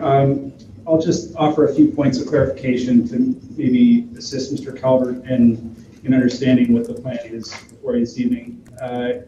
As I mentioned, there are 127 dwelling units proposed here, not 278. With each of those units, there's a minimum of 2 parking spaces located on site. There will be a variety of different opportunities to park within the road allowance. I heard that there was some concern that this was a high-density development that was too intense, and there was a real desire to maybe have an additional inventory of single detached dwellings. We've worked collaboratively with staff to try and make this development consistent with the secondary plan, official plan designations. And by our calculation, it meets the definition of medium density, which is what it's designated at this point. I also heard concerns regarding recreational opportunities and lack thereof. I put it to you that, while it may not provide opportunities for swim fit or pickleball, there is a variety of connections that are being offered here, both directly to the park, which is adjacent to, and the subdivision will also establish a north-south greenway through the Meridian Way extension, which will eventually, once land assembly is complete, provide a really good opportunity for connections to other amenities within the town, both south of the subdivision as well as to the north. Thanks. Through you, Mr. Mayor, thank you. That does bring us to the presentations of resolutions. And I do have a motion put forth by Councillor Hildebrandt that committee receive this Department of Community Planning and Development report for information as it pertains to file numbers 2016-19-02-2020 and AM-08-20 relating to Park Place South, and that committee directs planning staff to prepare the recommendation report on this topic for council's consideration. If there's no discussion, I would call the vote. Perhaps we should give the council a chance. Any further discussion before we call the vote? Okay, so Madam Clerk, go ahead. Thank you, Mr. Mayor. Starting with Councillor Wink. Oh, that's right. Sorry, he did excuse himself for his conflict of interest. I've noted that here. With Councillor Hahn. Yes. Councillor Hildebrandt. Yes. Councillor Olson. Yes. Councillor Stewart. Yes. Mayor Junkin. Yes. And that carries. The next motion I have is put forth by Councillor Stewart that committee receive the applicant's presentation for information. And I will have that start with Councillor Hildebrandt. Yes. Councillor Olson. Yes. Councillor Stewart. Councillor Stewart. Oh. Yes. Thank you. Councillor Hahn. Yes. and Mayor Junkin. Yes. And that carries. I have a motion put forth by Councillor Hahn that committee receive the written correspondence as listed on the agenda, and that committee receive the verbal presentations made by the public listed on the agenda, and that committee receive any emails received during the public portion of the meeting at the clerks@pelham.ca email address. For the vote, I have Councillor Olson, Yes. Councillor Stewart, Yes. Councillor Hahn, Yes. Councillor Hildebrand, Yes. Mayor Junkin. Yes. And that motion carries. That does bring us to our last item on the agenda. That would be for the Forest Park, and I do have notice requirements to read into the record. Applications for zoning bylaw amendment and draft plan of subdivision Forest Park. Files AM-02-2020 and 2016-19-01-2020. Sterling Realty, Niagara, Inc. A zoning bylaw amendment and draft plan of subdivision to permit the use of the property for 77 single detached dwellings, 86 street townhouse dwellings, a range of multi-unit dwellings with commercial permissions, and for associated roads/open spaces. The Planning Act requires under Section 34 and 51 of that council must hold at least one public meeting for the purposes of informing the public in respect to the proposed zoning bylaw amendment and draft plan of subdivision. This public meeting has been called to satisfy this requirement. Notice of this meeting was provided by prepaid first-class mail to all persons who are listed as owners in the last revised assessment roll and within 120 meters of the subject property on October 30th, 2020. The notice provided information on the property, including the proposed zoning bylaw amendment and draft plan of subdivision. In addition to providing information, we will also receive any comments which any member of the public may wish to offer. If you wish to receive a copy of the notice of decision, please contact the clerk in writing as soon as possible. Contact information is available on the town's website and will also be displayed on the last slide of the staff's presentation to follow shortly.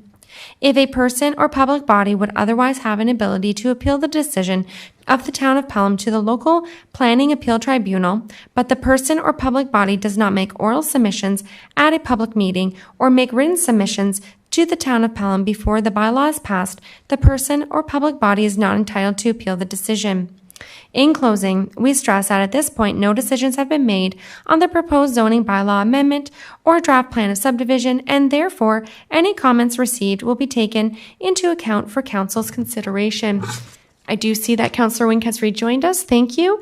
And we do have our planner, Curtis Thompson, in the meeting, and he'll be able to provide the presentation. Curtis, you have the floor.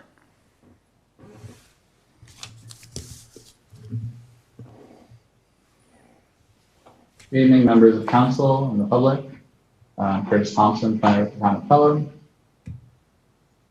We have received 2 applications on the lands roughly outlined in orange in East Font Hill. The lands lie south of, at the southeast corner of Port Robinson Road and Station Street. It's made up of a couple parcels, 2 larger land holdings, one of them fronts Merritt Road to the south, and then 2 small parcels that currently have houses on them fronting Port Robinson Road, roughly in this area.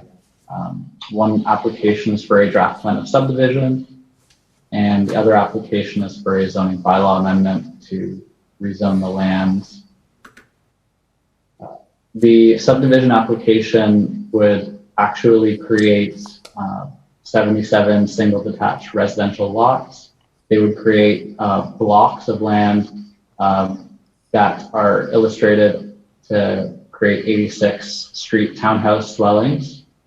There's a large block of land in the northwest corner, which I'll show on a subsequent slide, which would be created as one large block for a variety of uses in medium density residential range.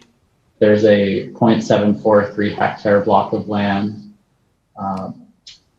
just east of the future Station Street extension that would be dedicated for parkland, a municipal park. And roughly 1.6 hectares of land are designated for open space that would contain an extension of a water course. and a stormwater management facility that would service both the Forest Park subdivision as well as the adjacent subdivision to the west, which council is familiar with, known as Kuma Park Phase 4, handling the stormwater from those lands as well as create associated public streets. The zoning bylaw amendment application would rezone the lands from the default agricultural zone, which is in conflict with the town's official plan, to a variety of site-specific residential and open space zones. I'll go over those shortly. Here's the draft plan of subdivision. So the zones that are proposed, the single detached lots would fall into a site-specific R2 or residential 2 category. The RM1 zone would be set aside for the street townhouses. The street townhouses would typically be referred to as your freehold townhouses, not falling within a condominium corporation, as normally the case with block townhouses. So the block townhouses are designated in the north part of the property with a site-specific RM2 zone. That would be at the southeast corner of Port Robinson and Station. The zoning that's proposed is more of a flexible zoning that allows for a variety of uses or any combination of those, which could include block townhouses, apartments, and some neighborhood commercial permissions or mixed-use residential commercial. There's also a site-specific open space zone, 2 of which would have to be defined for stormwater management facility, the water course, and then a separate one for the public park. And again, the subdivision itself facilitates the parcel fabric geometry and street network, while the zoning actually changes the use permissions of the land. From a policy perspective, planning staff and council must look at the provincial policy statement, which has these lands designated as being within a settlement area. The 2017 Greenbelt Plan would not apply to these lands as they're positioned within a settlement area outside of the Greenbelt Plan limits. The growth plan for the Greater Golden Horseshoe, with recent consolidated updates in 2020, has the vast majority of these lands being within the designated greenfield area, within the settlement area. I do just want to clarify that there are 2 small parcels that I mentioned earlier with the houses fronting Port Robinson, which are actually within the built up area and technically are not qualified against the greenfield area policies, but a pretty small portion of the property. Similarly, the Niagara Region Official Plan echoes the greenfield area designation to the built up area. The purple is roughly the area that Forest Park sits, and as you can see, it's the designated greenfield area, which is required to meet the minimum density projections of 50 people and jobs per hectare. In more detail, the Town of Pelham Official Plan has these lands designated in the East Pond Hill Secondary Plan, and the green hatching is representative of the greenfield overlays, which are provincial and regionally top down. And the areas that don't experience the green hatching would be the built up areas. The East Pond Hill Secondary Plan has these lands designated more specifically with medium density in some areas, low density in other areas, and as well as environmental protection for the provincially significant wetland and significant woodland features that are to the south, which have been excluded from the subdivision plan limits, but are nonetheless impacting the subject lands, as well as open space and environmental protection designations for the stormwater water course that are in the north. The zoning bylaw, as mentioned earlier, has these lands zoned as A for agriculture. The block of land that has been set aside for the RM2 zoning is currently zoned RM1 in our zoning bylaw, and in our official plan, the East Pond Hill Secondary Plan has these lands identified symbolically as a location for a potential apartment building.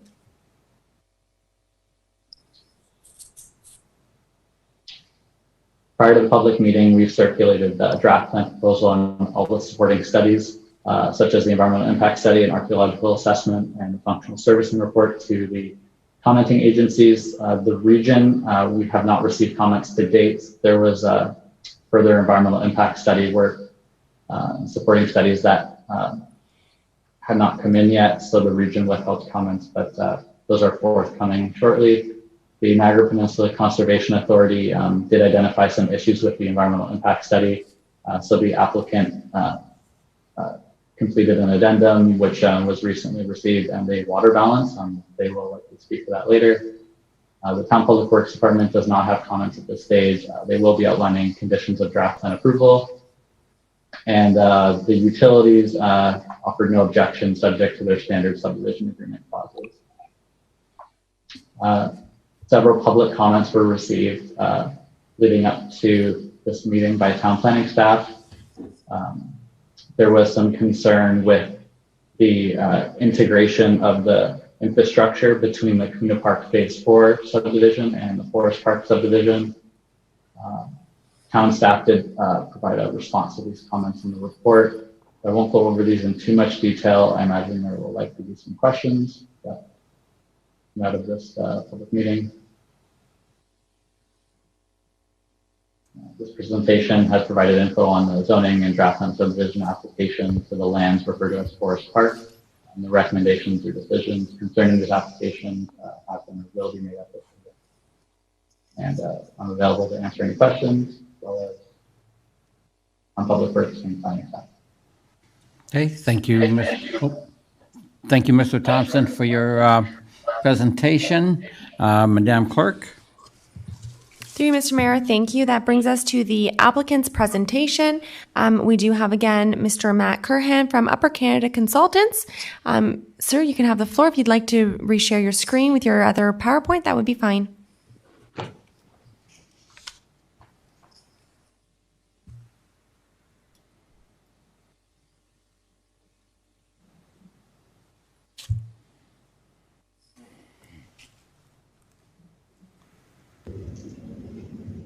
Good evening again, Mr. Mayor and Council. Bear with me. As you're already aware, my name is Matt Kernahan, and I'm a planner with Upper Canada Consultants. I'm the agent representing Sterling Realty, who owns the Forest Park subdivision lands.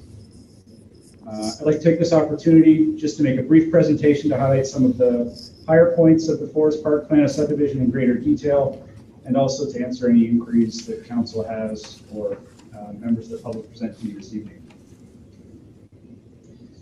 Subject property includes 108 and 110 Port Robinson Road, a portion of 147 Merritt Road, and a vacant agricultural property which extends from Port Robinson Road to Merritt Road with municipal address 125 Merritt Road.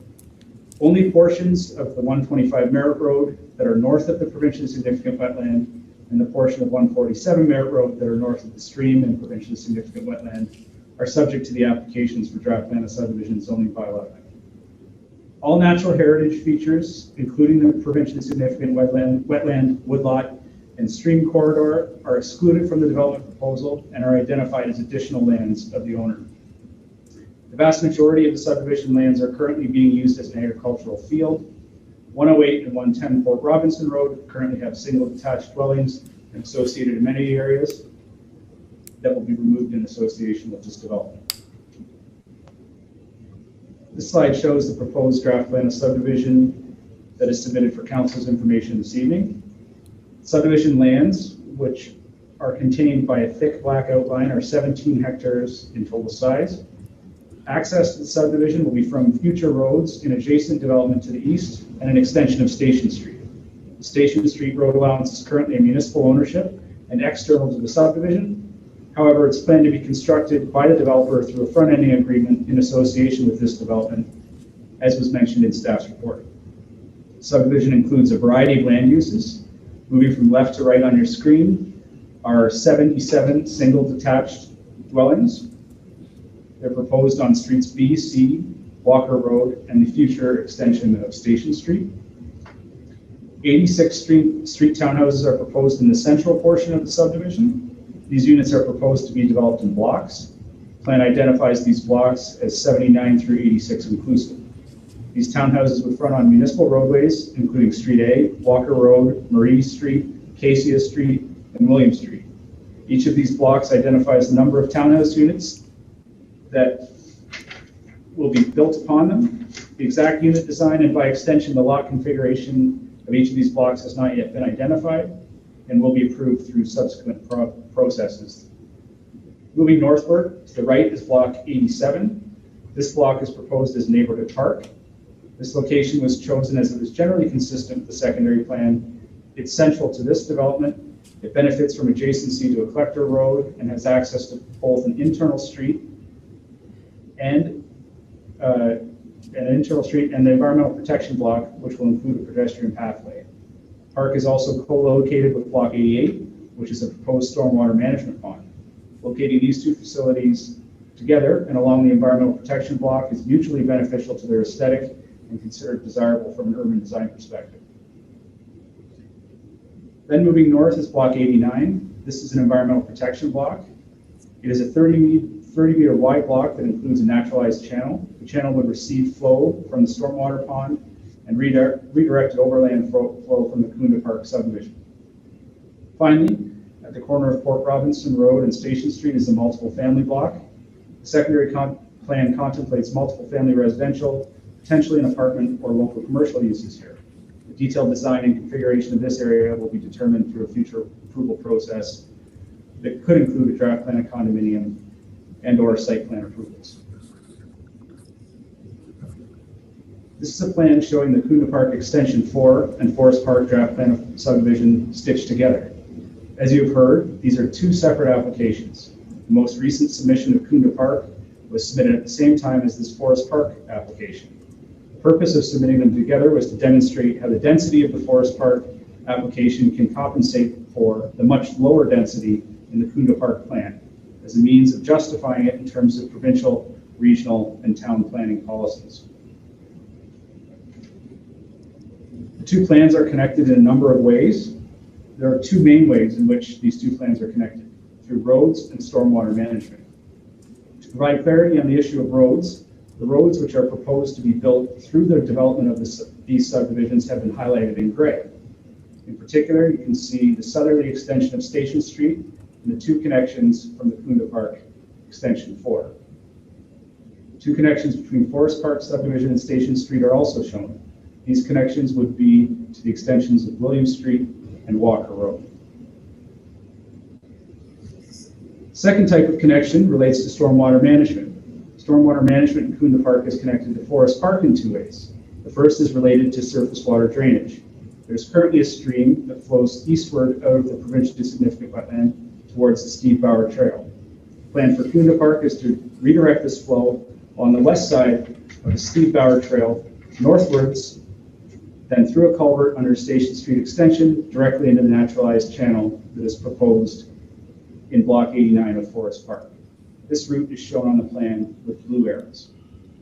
The second stormwater management connection is related to storm sewers. Stormwater collected from the Kunda Park development from catch basins in the street and rear yards will flow through storm sewers under the streets in the subdivision. These storm sewers will drain northwards towards Street A, where a storm sewer will take it under the Station Street Extension into the stormwater management facility in Forest Park. It will then be stored there and released at a controlled rate to the natural channel in block 89 of Forest Park. Getting back to the Forest Park plan, this slide just summarizes some of the information on the subdivision just provided. As I mentioned, 77 single detached dwelling lots are proposed in the south part of the subdivision. These are shown in yellow. The 86 townhouses are all street townhouses, meaning they front onto 3 public streets. These are shown in orange. Neighborhood park and pedestrian pathway are shown in light green. Stormwater management facility and naturalized channel are both shown in dark green. The future multifamily and or neighborhood commercial block are shown at the corner of Port Robinson Road and Station Street in red. This slide demonstrates the proposed rezoning graphic. Areas colored yellow are proposed to be rezoned from their agricultural zoning to a site-specific R2 zone to prevent single detached dwellings. As mentioned, areas shown in orange are proposed for townhouses, and the application requests that these be rezoned from their current agricultural zone to a site-specific RM1 zone to permit the proposed townhouses. The red area is proposed to be rezoned to an RM2 zone to permit various forms of multifamily residential uses, as well as neighborhood commercial. The light purple and dark purple are proposed to be rezoned from agricultural to open space to permit the park and stormwater management facility respectively. And lastly, Part 10, shown in green, is proposed to be rezoned to environmental protection to permit the naturalized stream channel. In support of the subdivision, Upper Canada completed a functional servicing study and stormwater management plan to describe how the proposed subdivision would be serviced by water, sanitary, and storm sewers.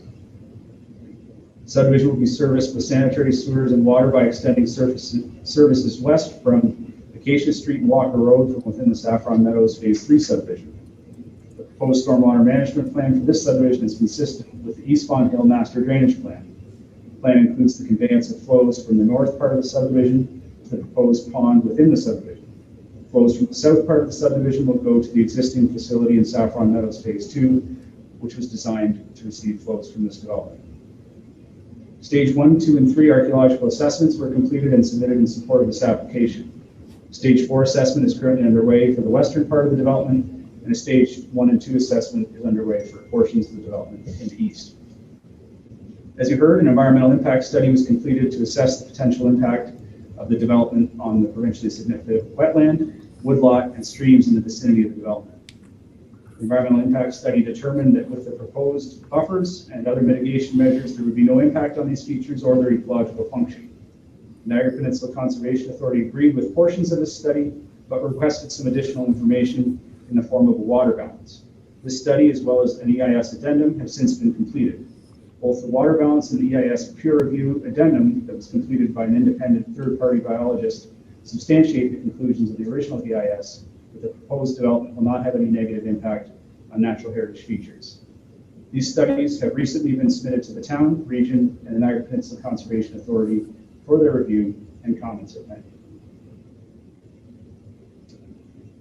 At the time this presentation was prepared, only the preliminary comments from the region and the NPCA had been received. I've spoken to those comments to the extent that I think is necessary at this point. And at the time this presentation was prepared, we also didn't have the benefit of reviewing public comments, but I'm happy to provide any additional response following hearing from members of the public this evening. As with the other applications before you this evening, our next step will be to evaluate public and agency comments, including remarks heard by council, and move forward towards hopefully a recommendation on file in the near future.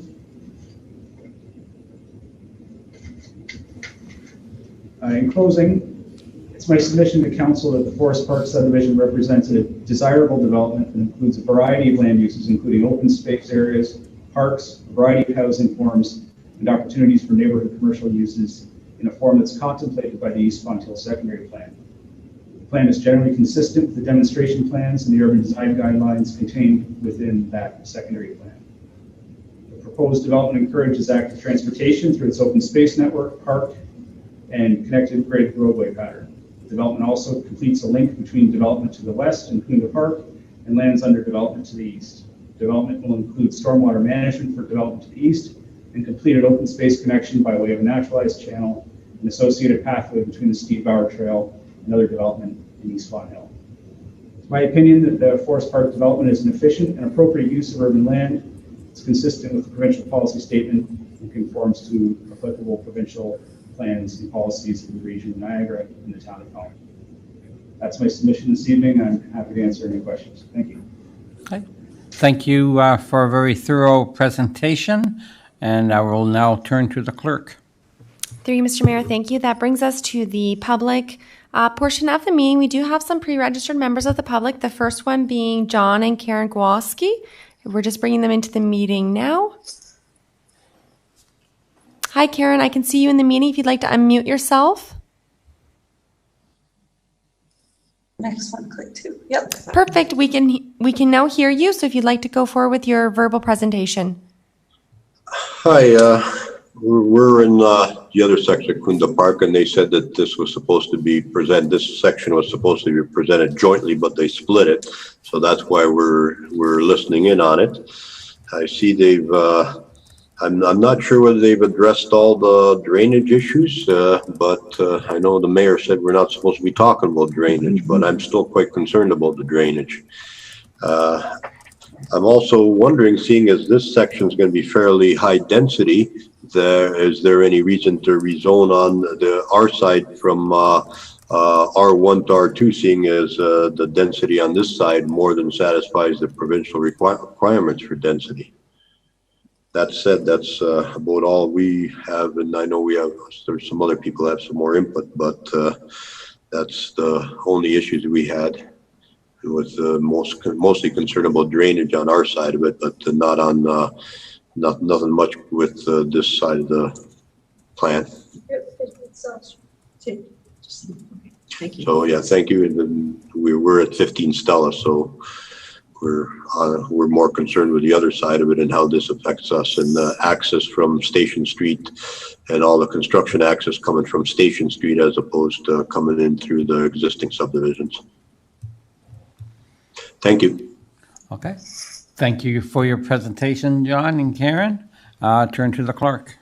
Through you, Mr. Mayor, thank you. We'll bring in our next presenter, which is Miss Mariel Heska. We're just bringing her in.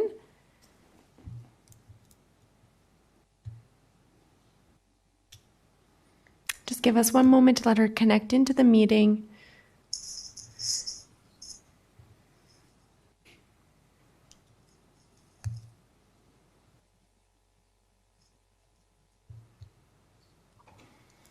We do see if you'd like to unmute yourself, Mr. and Mrs. Heska. You've just muted yourself. If you could kindly unmute.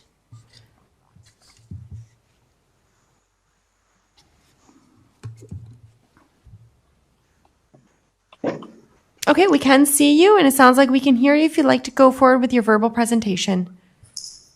Good evening, council and town staff and UCC personnel. Bill Heska, I talked at the last presentation in regards to Kunda Park on the 13th of October and brought up a number of issues there, but I want to just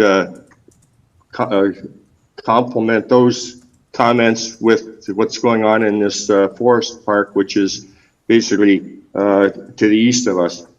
In the original first meeting, there was discussion and it was recommended by the town. It's in a planning meeting back in November, and also by UCC, that these two subdivisions be considered concurrently. And even in the report that was just prepared by Curtis, it states right in there on top of the page 161 that should be considered concurrently. And I feel that unfortunately, the citizens that were contacted for the Kunda Park subdivision were not contacted for the forest park. I went and found it on the town website, and then I contacted the town planner, Curtis, and he commented back to say it was this subdivision that was being considered on the in the meeting notice that was posted. So that's a little bit of history, but what even concerns me more is that the notice that was posted on the town website was not the meeting notice that was sent out to the citizens. And a key element that was missed in it was the details relative to the rezoning and the number of townhouses and everything, number of units. And unfortunately, this should not happen. The information that is posted and sent out should be exactly the same from square one. It shouldn't be changed. If it has to be changed, it should be done so that everybody knows. And it seems that it's piecemeal, and it's unfortunate that it's not, the communication is not transparent to everyone. Relative to zoning, in the I noticed that in the Kunda Park is looking to be zoned completely from agriculture into R1. all one residential class.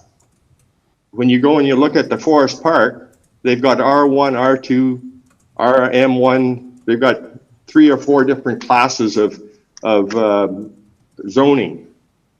The big question we had in our meeting back on the 13th was, what's R1 versus R2? I've talked to one of the councillors, and that answer has still not been addressed. And it appears that lot size means nothing. I don't know what the difference is between R1 and R2 are, but I think that needs to be clearly understood, and what's in Kunda Park needs to be more compatible to what was originally proposed back in 2002, instead of squeezing in at 50% of the lot size area.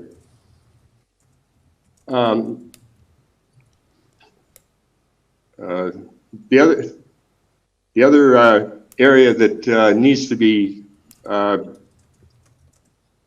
is a major concern is the stormwater management.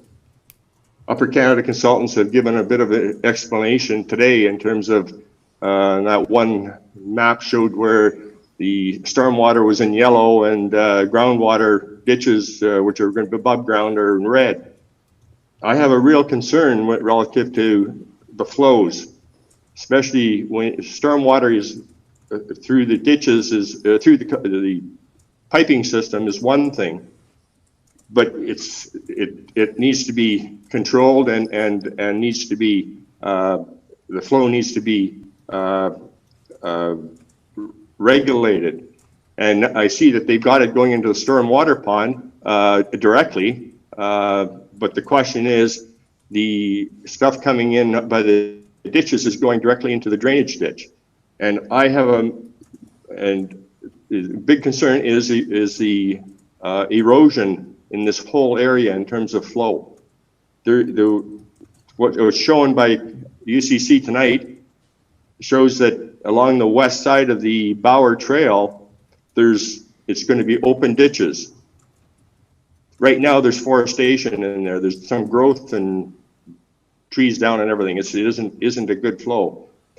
There needs to be major and clear definition of how that area is going to be drained and minimize erosion.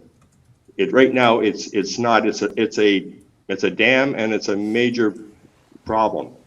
And the conditions of the soil there, it's not clay where you go and you can excavate and it has some retains a shape.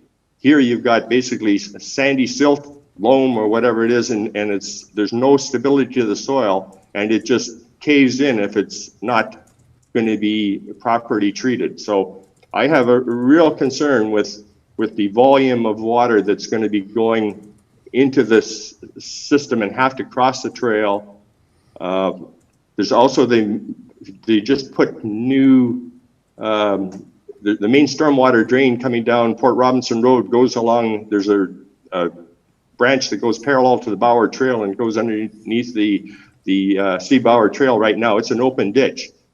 Is that area going to be tied into the new drainage channel, or where do things tie in? It seems that there needs to be continuity of flow. The water will go. You're not going to stop it, so you got to make sure you control its flow, and it has to be done in a well-designed manner. And the concern I have is that we have a history in town of Pelham of stormwater management ponds and not performing. And we got the one at Rice Road and Highway 20. You got the one in Timber Creek. They're not working the way they should, and as a result, is it the design, lack of maintenance? What's the problem? Once it's built, the town's responsible for the maintenance and the operation of it, and we need to go and ensure that the citizens have a well-designed storm management system. Then another issue I have is traffic and safety. The whole issue of Station Street extension is predicating the development of Forest Park and Kunda Park. There's a major issue relative to alignment. The road allowance from Station Street current to the proposed Station Street south of Port Robinson Road are not aligned. They're offset almost by the width of the road. And that needs to be designed in detail and made sure that it is compatible to that the subdivision is compatible to the road design. So putting a traffic circle there, as said before, is not what I would consider a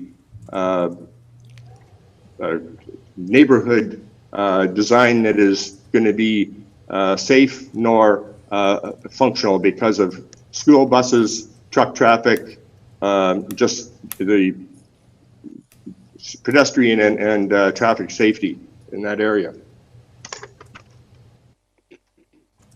The other issue I have is Steve Bauer Trail. I actually went and I checked it out, and the width of the trail right now, to the west side, there's probably about 8 meters to a fence line. And to the east side, you're probably talking about 30 meters. And I see in the town planner's report, he says that the right-of-way for the Steve Bauer Trail is 32 meters. Is that 32 meters, is it centered or above the trail, or is it wider to the west, to the east? Because right now on the east side, we have the benefit of a nice forested area, and it needs to be maintained as much as possible. I know that Station Street is going to be taking to infringe on some of it, but the question is, we don't want all that forestation cleared completely for a urban development. We want that Steve Bauer Trail to be retain some natural surroundings, not a path along a main road. It'll act as a buffer and also be in function. The other key item is the location of the park. I listened to the previous two subdivision developments, and that park is an issue. The one that is proposed here, you've got it right at the north end of the subdivision, along a main road, next to a pond, next to a floodway channel, and it looks like a very picturesque location. Safety-wise, it's a disaster waiting to happen. And I think somebody needs to go and look at this park location a little more critically. It's you can drop it in a spot, but it's not from a development standpoint. Yeah, it's out of the way. Let's put it there. But it's from a safety and for neighbors and for the community, it's in probably the worst location it can be. So those are the main concerns I have, and I just feel that the citizens need to be heard. And I have a concern also in terms of the method of contact here. I know some people along Station Street or Port Robinson Road and on Merritt Road. Both are elderly people, don't have the internet, and are elderly and not able to get out because of COVID and everything else. Their concerns are not being voiced because of the situation, but it seems that the council needs to be sensitive to the unheard requests or concerns, because there's many. If you go and you walked along and asked them, I know I saw one written one, and I guarantee you most of them would be the same. So I think it needs to be serious consideration for the rest of the citizens that are in the area because of the limited number that were contacted relative to this development. Thank you. Thank you, Mr. Haska. You did touch on a few items that should have been discussed on site plan.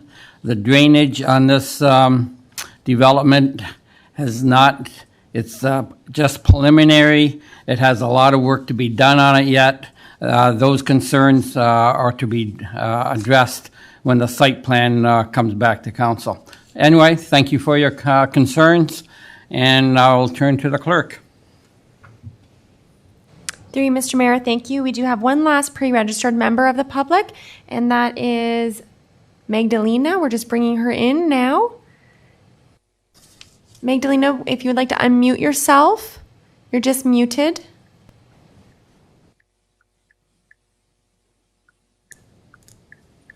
We can see you, but we can't hear you yet. If you could perfect. We can now hear you. Thank you very much. Thank you very much for letting me speak, Mayor and Council. We did meet before during our Kunda Park Phase 4 development. Right now, I have a couple questions. It will be probably for the consultant. Station Park extension. I do understand that they will be developing that. I wanted to ask how wide will be this street and how far it will go. Because on the plan he was showing us today, it seems like it's going through the protected green space. Is it correct? And if yes, why?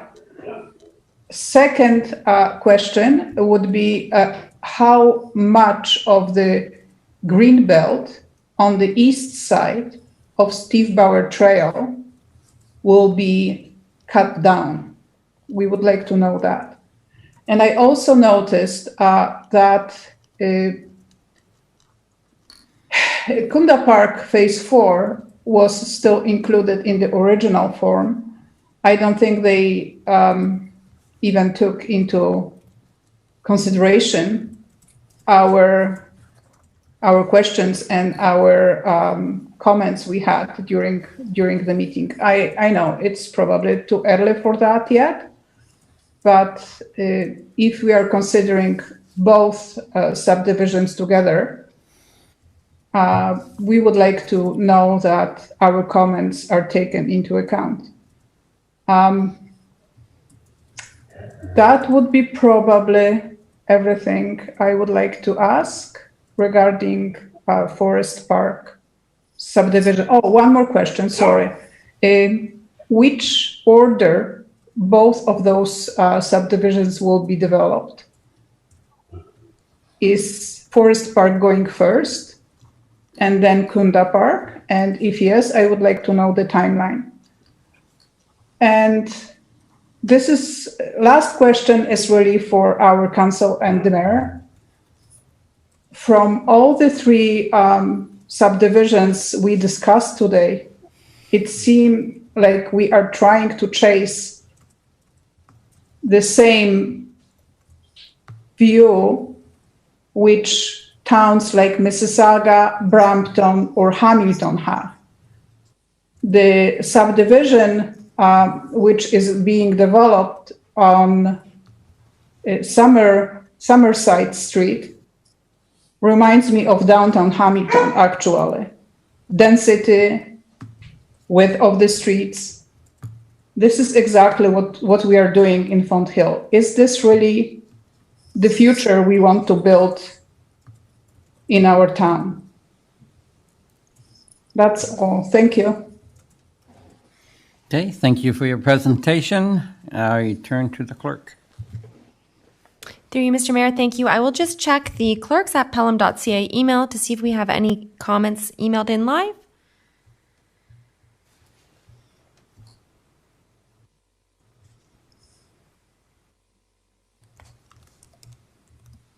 I know that it is 7:43 and no comments were received. If you'd like, you can ask the agent to address any of the public comments that was received all at one time, and then we can close the public portion of the meeting. Now we should go back to the applicant. Correct. Yes. So if the agent would like to speak to address any concerns, now would be the time. Otherwise, we would move on to the committee input. Yes, thank you. Mr. Mayor, through you, I'd like to just start off by saying that I am very sensitive to the concerns regarding the Kunda Park Extension 4 subdivision.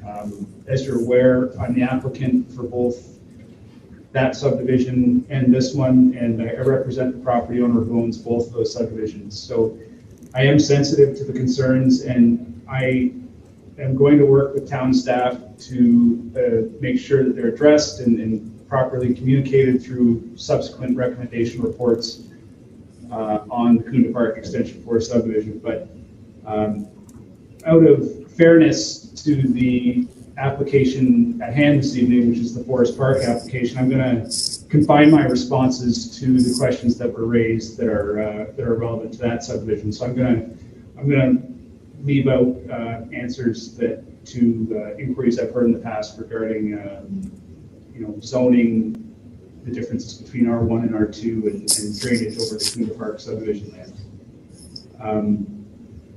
I'll also leave the issue of notification to my colleagues at the town, as I believe they've addressed this in their report, and they may have something to add through subsequent inquiries. I heard a lot of questions regarding the stormwater management scheme for this subdivision, and I'll echo, Mr. Mayor, your comments that at this point in time, we are in the preliminary planning stages. Stormwater management plan was developed for this subdivision. Even though preliminary, it does include a lot of details regarding what portions of the subdivision will drain where, and the preliminary design for both the stormwater retention pond and the naturalized stream channel. One of the things I can attest to is that both of those facilities will be vegetated with native species to ensure that the soils are stable to the extent they can be.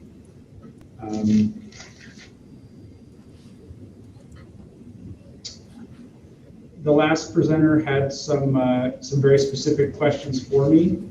One of the questions was regarding the Station Park extension. The question was, how wide would this roadway be, and to where would it be extended? Again, not to belabor the point, but we are at the preliminary design stage of this subdivision, and we haven't completed detailed design as of yet. But what I can suggest is that the roadway will be extended southerly to Walker Road. There is no plan to extend it through the wetland or its buffer. The roadway will be constructed to municipal standards, and those generally include a pavement width of approximately 9 meters. Again, the detailed cross section of how that will be designed hasn't been determined as of yet. The second point was regarding the green belt along the Steve Bauer Trail and how much that would be cut down. Again, I'm here this evening to speak with you about the Forest Park subdivision. That issue is external to it, so I'm going to leave that for the detailed planning on that basic subdivision. And lastly, just to sort of bookend my initial point regarding how questions and concerns are going to be addressed. There is no decision being put forth to council this evening to make. There's no recommendation. So the purpose of today is really to hear public concerns and to, at a subsequent stage at the time of recommendation, those will be addressed in detail in that recommendation report. So I'll leave it at that. I'm happy to answer any other questions that council has of me. Thank you. Thank you for that. Replying to the concerns of the residents. Thank you. Through you, Mr. Mayor, that would bring us into the committee input portion of the meeting. Okay. Thank you, Madam Clerk. Before we go to the committee, I would like to have Mr. Thompson please comment on just who gets notification and when we have a planning meeting like this, and especially on this particular one, please? Certainly, through the mayor. Depending on the type of planning application that's submitted, it would affect the circulation radius. So because the applications that were submitted were a zoning bylaw amendment, section 34 of the Planning Act and draft plan of subdivision, the prescribed circulation distance where we directly mail out a copy of the notice and contact details about how the different ways comments can be provided to town staff and council is 120 meters from the limits of the subdivision.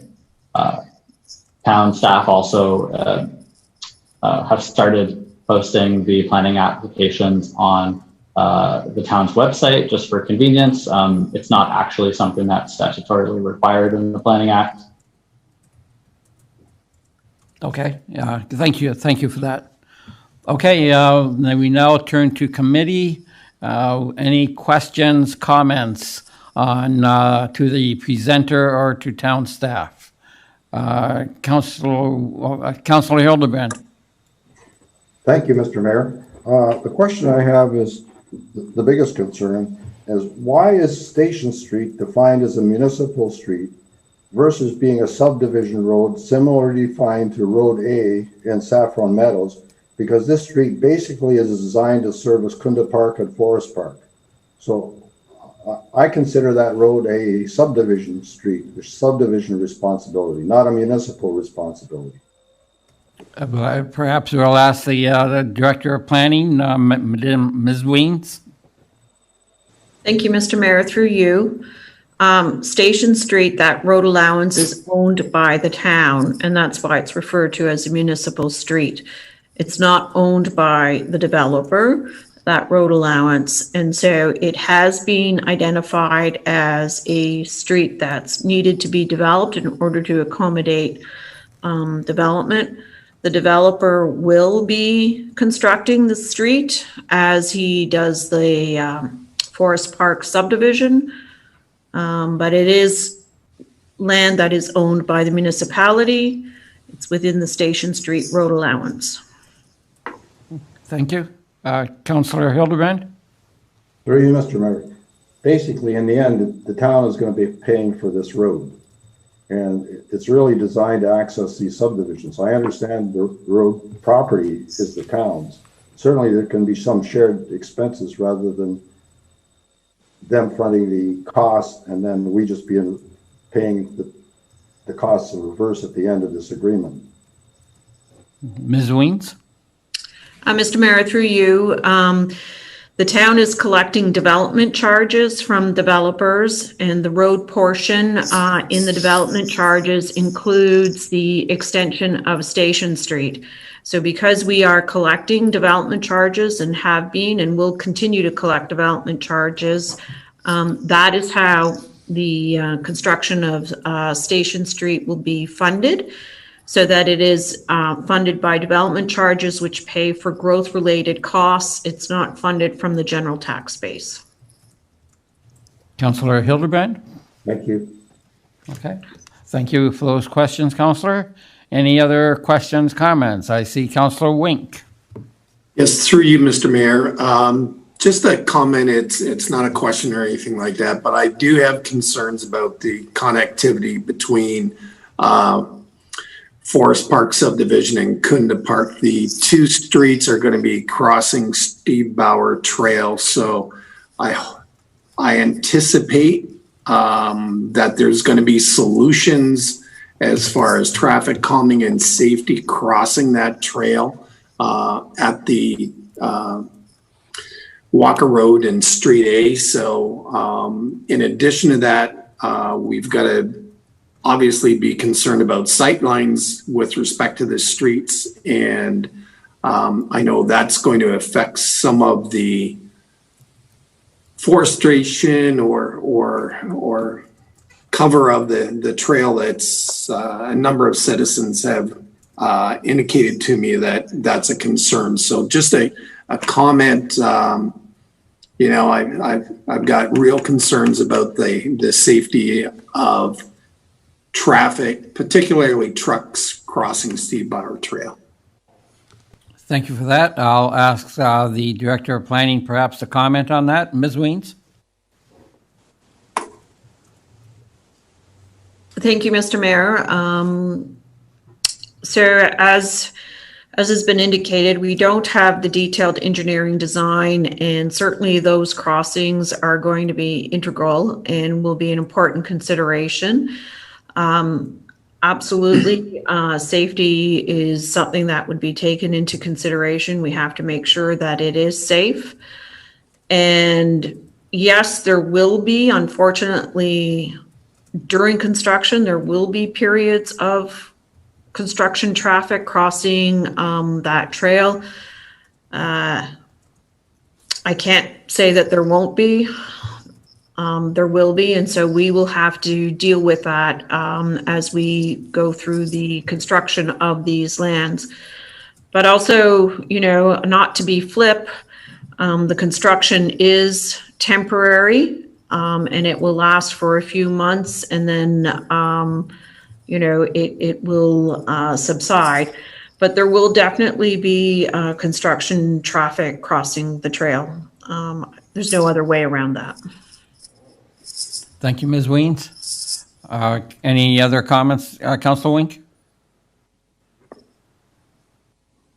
No, that's fine, Mr. Mayor. Thanks. Okay, thank you. I see Councilor Olson had his hand up next.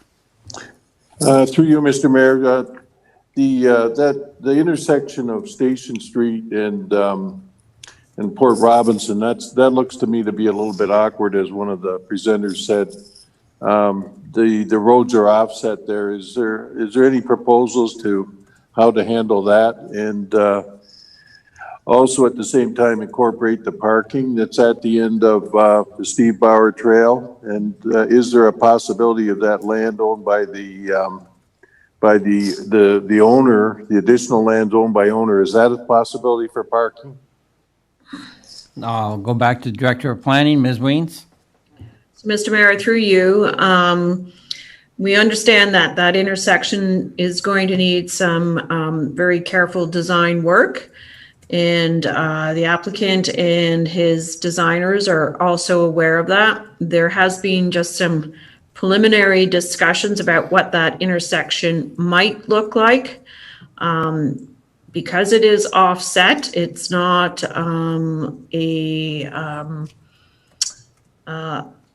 a forward-facing intersection. It is offset, so that is what's going to present challenges.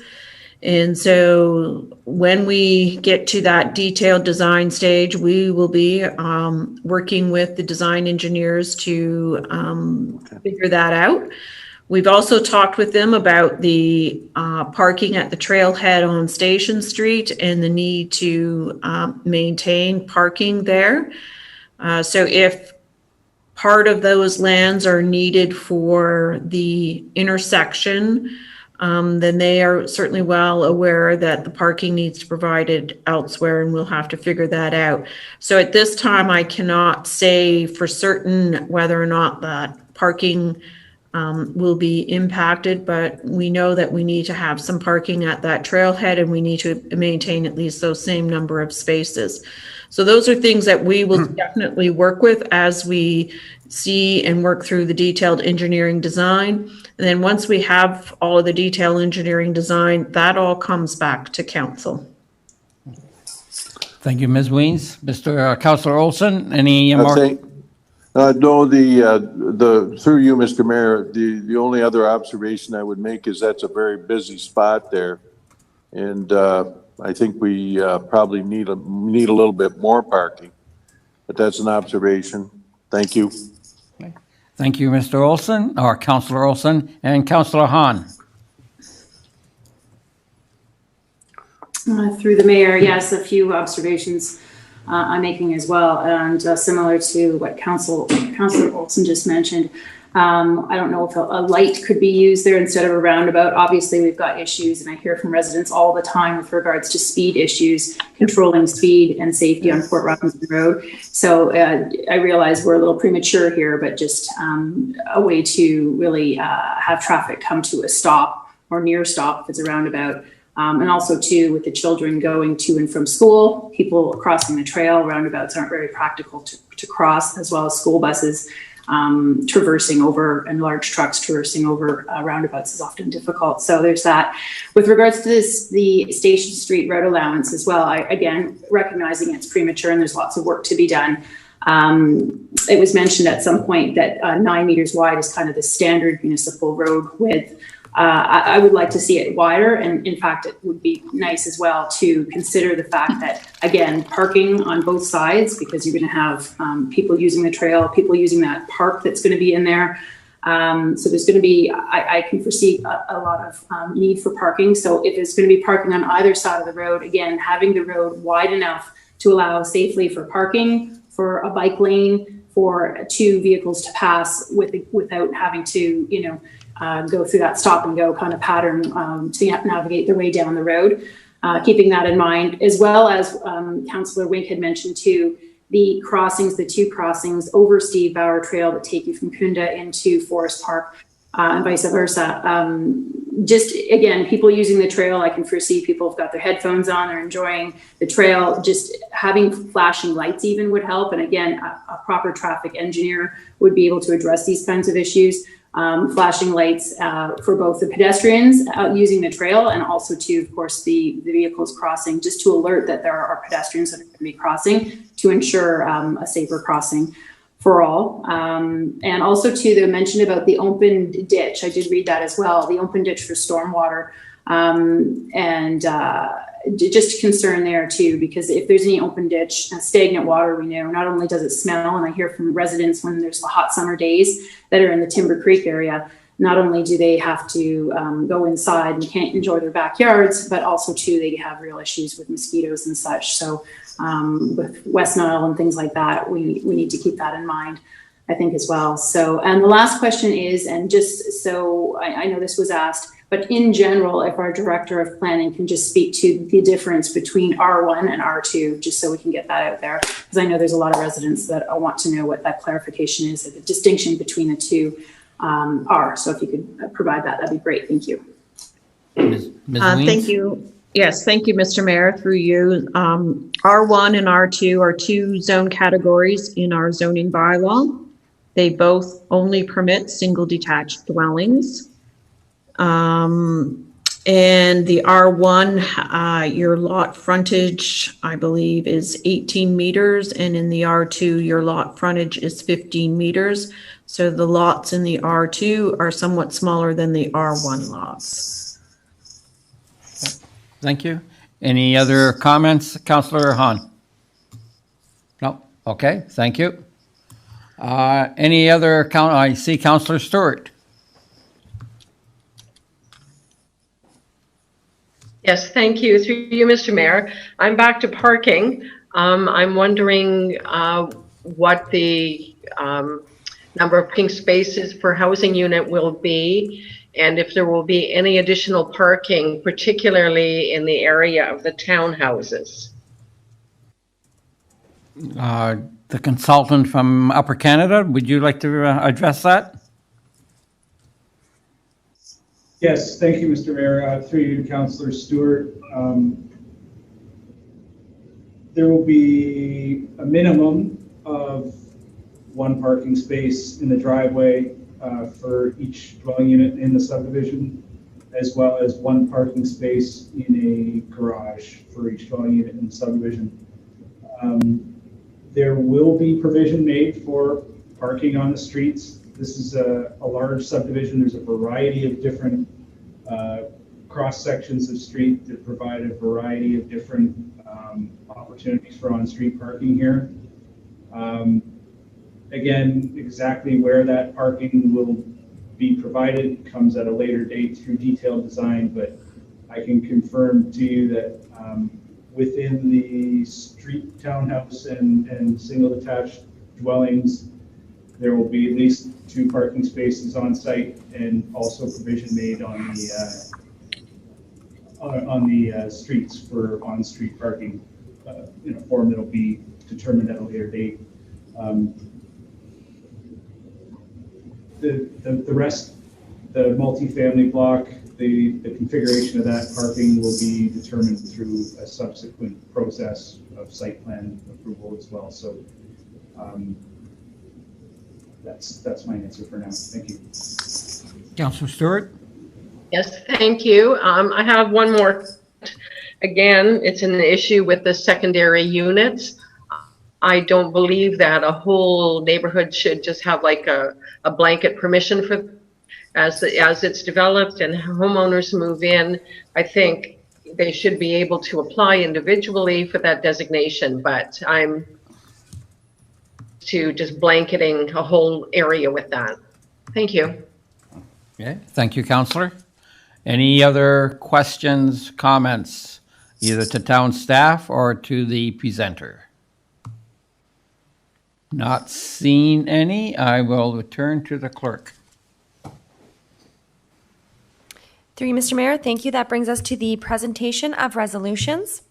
And I have a motion put forward by Councillor Olson that committee receive report 2020-0173 for information and recommend to council that planning staff be directed to prepare the recommendation report for consideration of approving the subdivision draft plan and adopting the zoning bylaw amendment.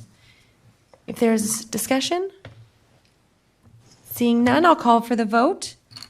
Councillor Olson. Yes. Councillor Stewart. Yes. Councillor Wink. Yes. Councillor Hahn. Yes. Councillor Hildebrandt. Yes. Mayor Junkin. Yes. And that motion carries. I have a motion put forward by Councillor Wink that committee receive the applicant's presentation for information. For the vote, Councillor Stewart. Yes. Councillor Wink. Yes.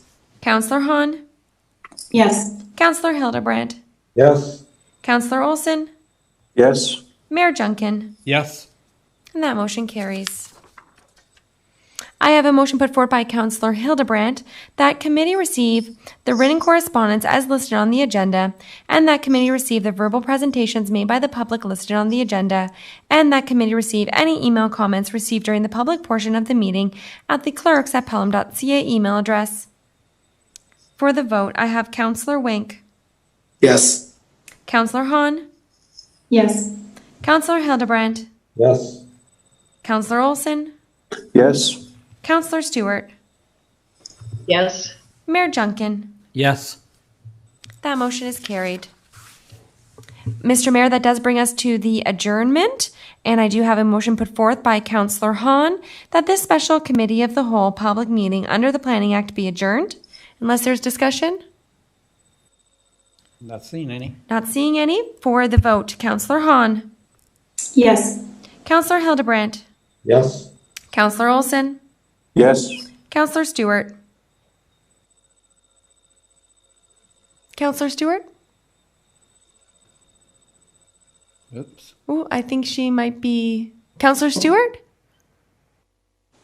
Yes. Thank you. That was a vote for the adjournment, correct? Yes. Thank you. Councillor Wink. Yes. And Mayor Junkin. Yes. That motion carries. It is 8:07, and Mr. Mayor, you can gavel out the meeting. Everyone have a good evening, and this meeting is over. Thank you. I'll just turn off the recording and the live stream. Good job, ladies. Thank you, Mr. Mayor. You had an excellent meeting.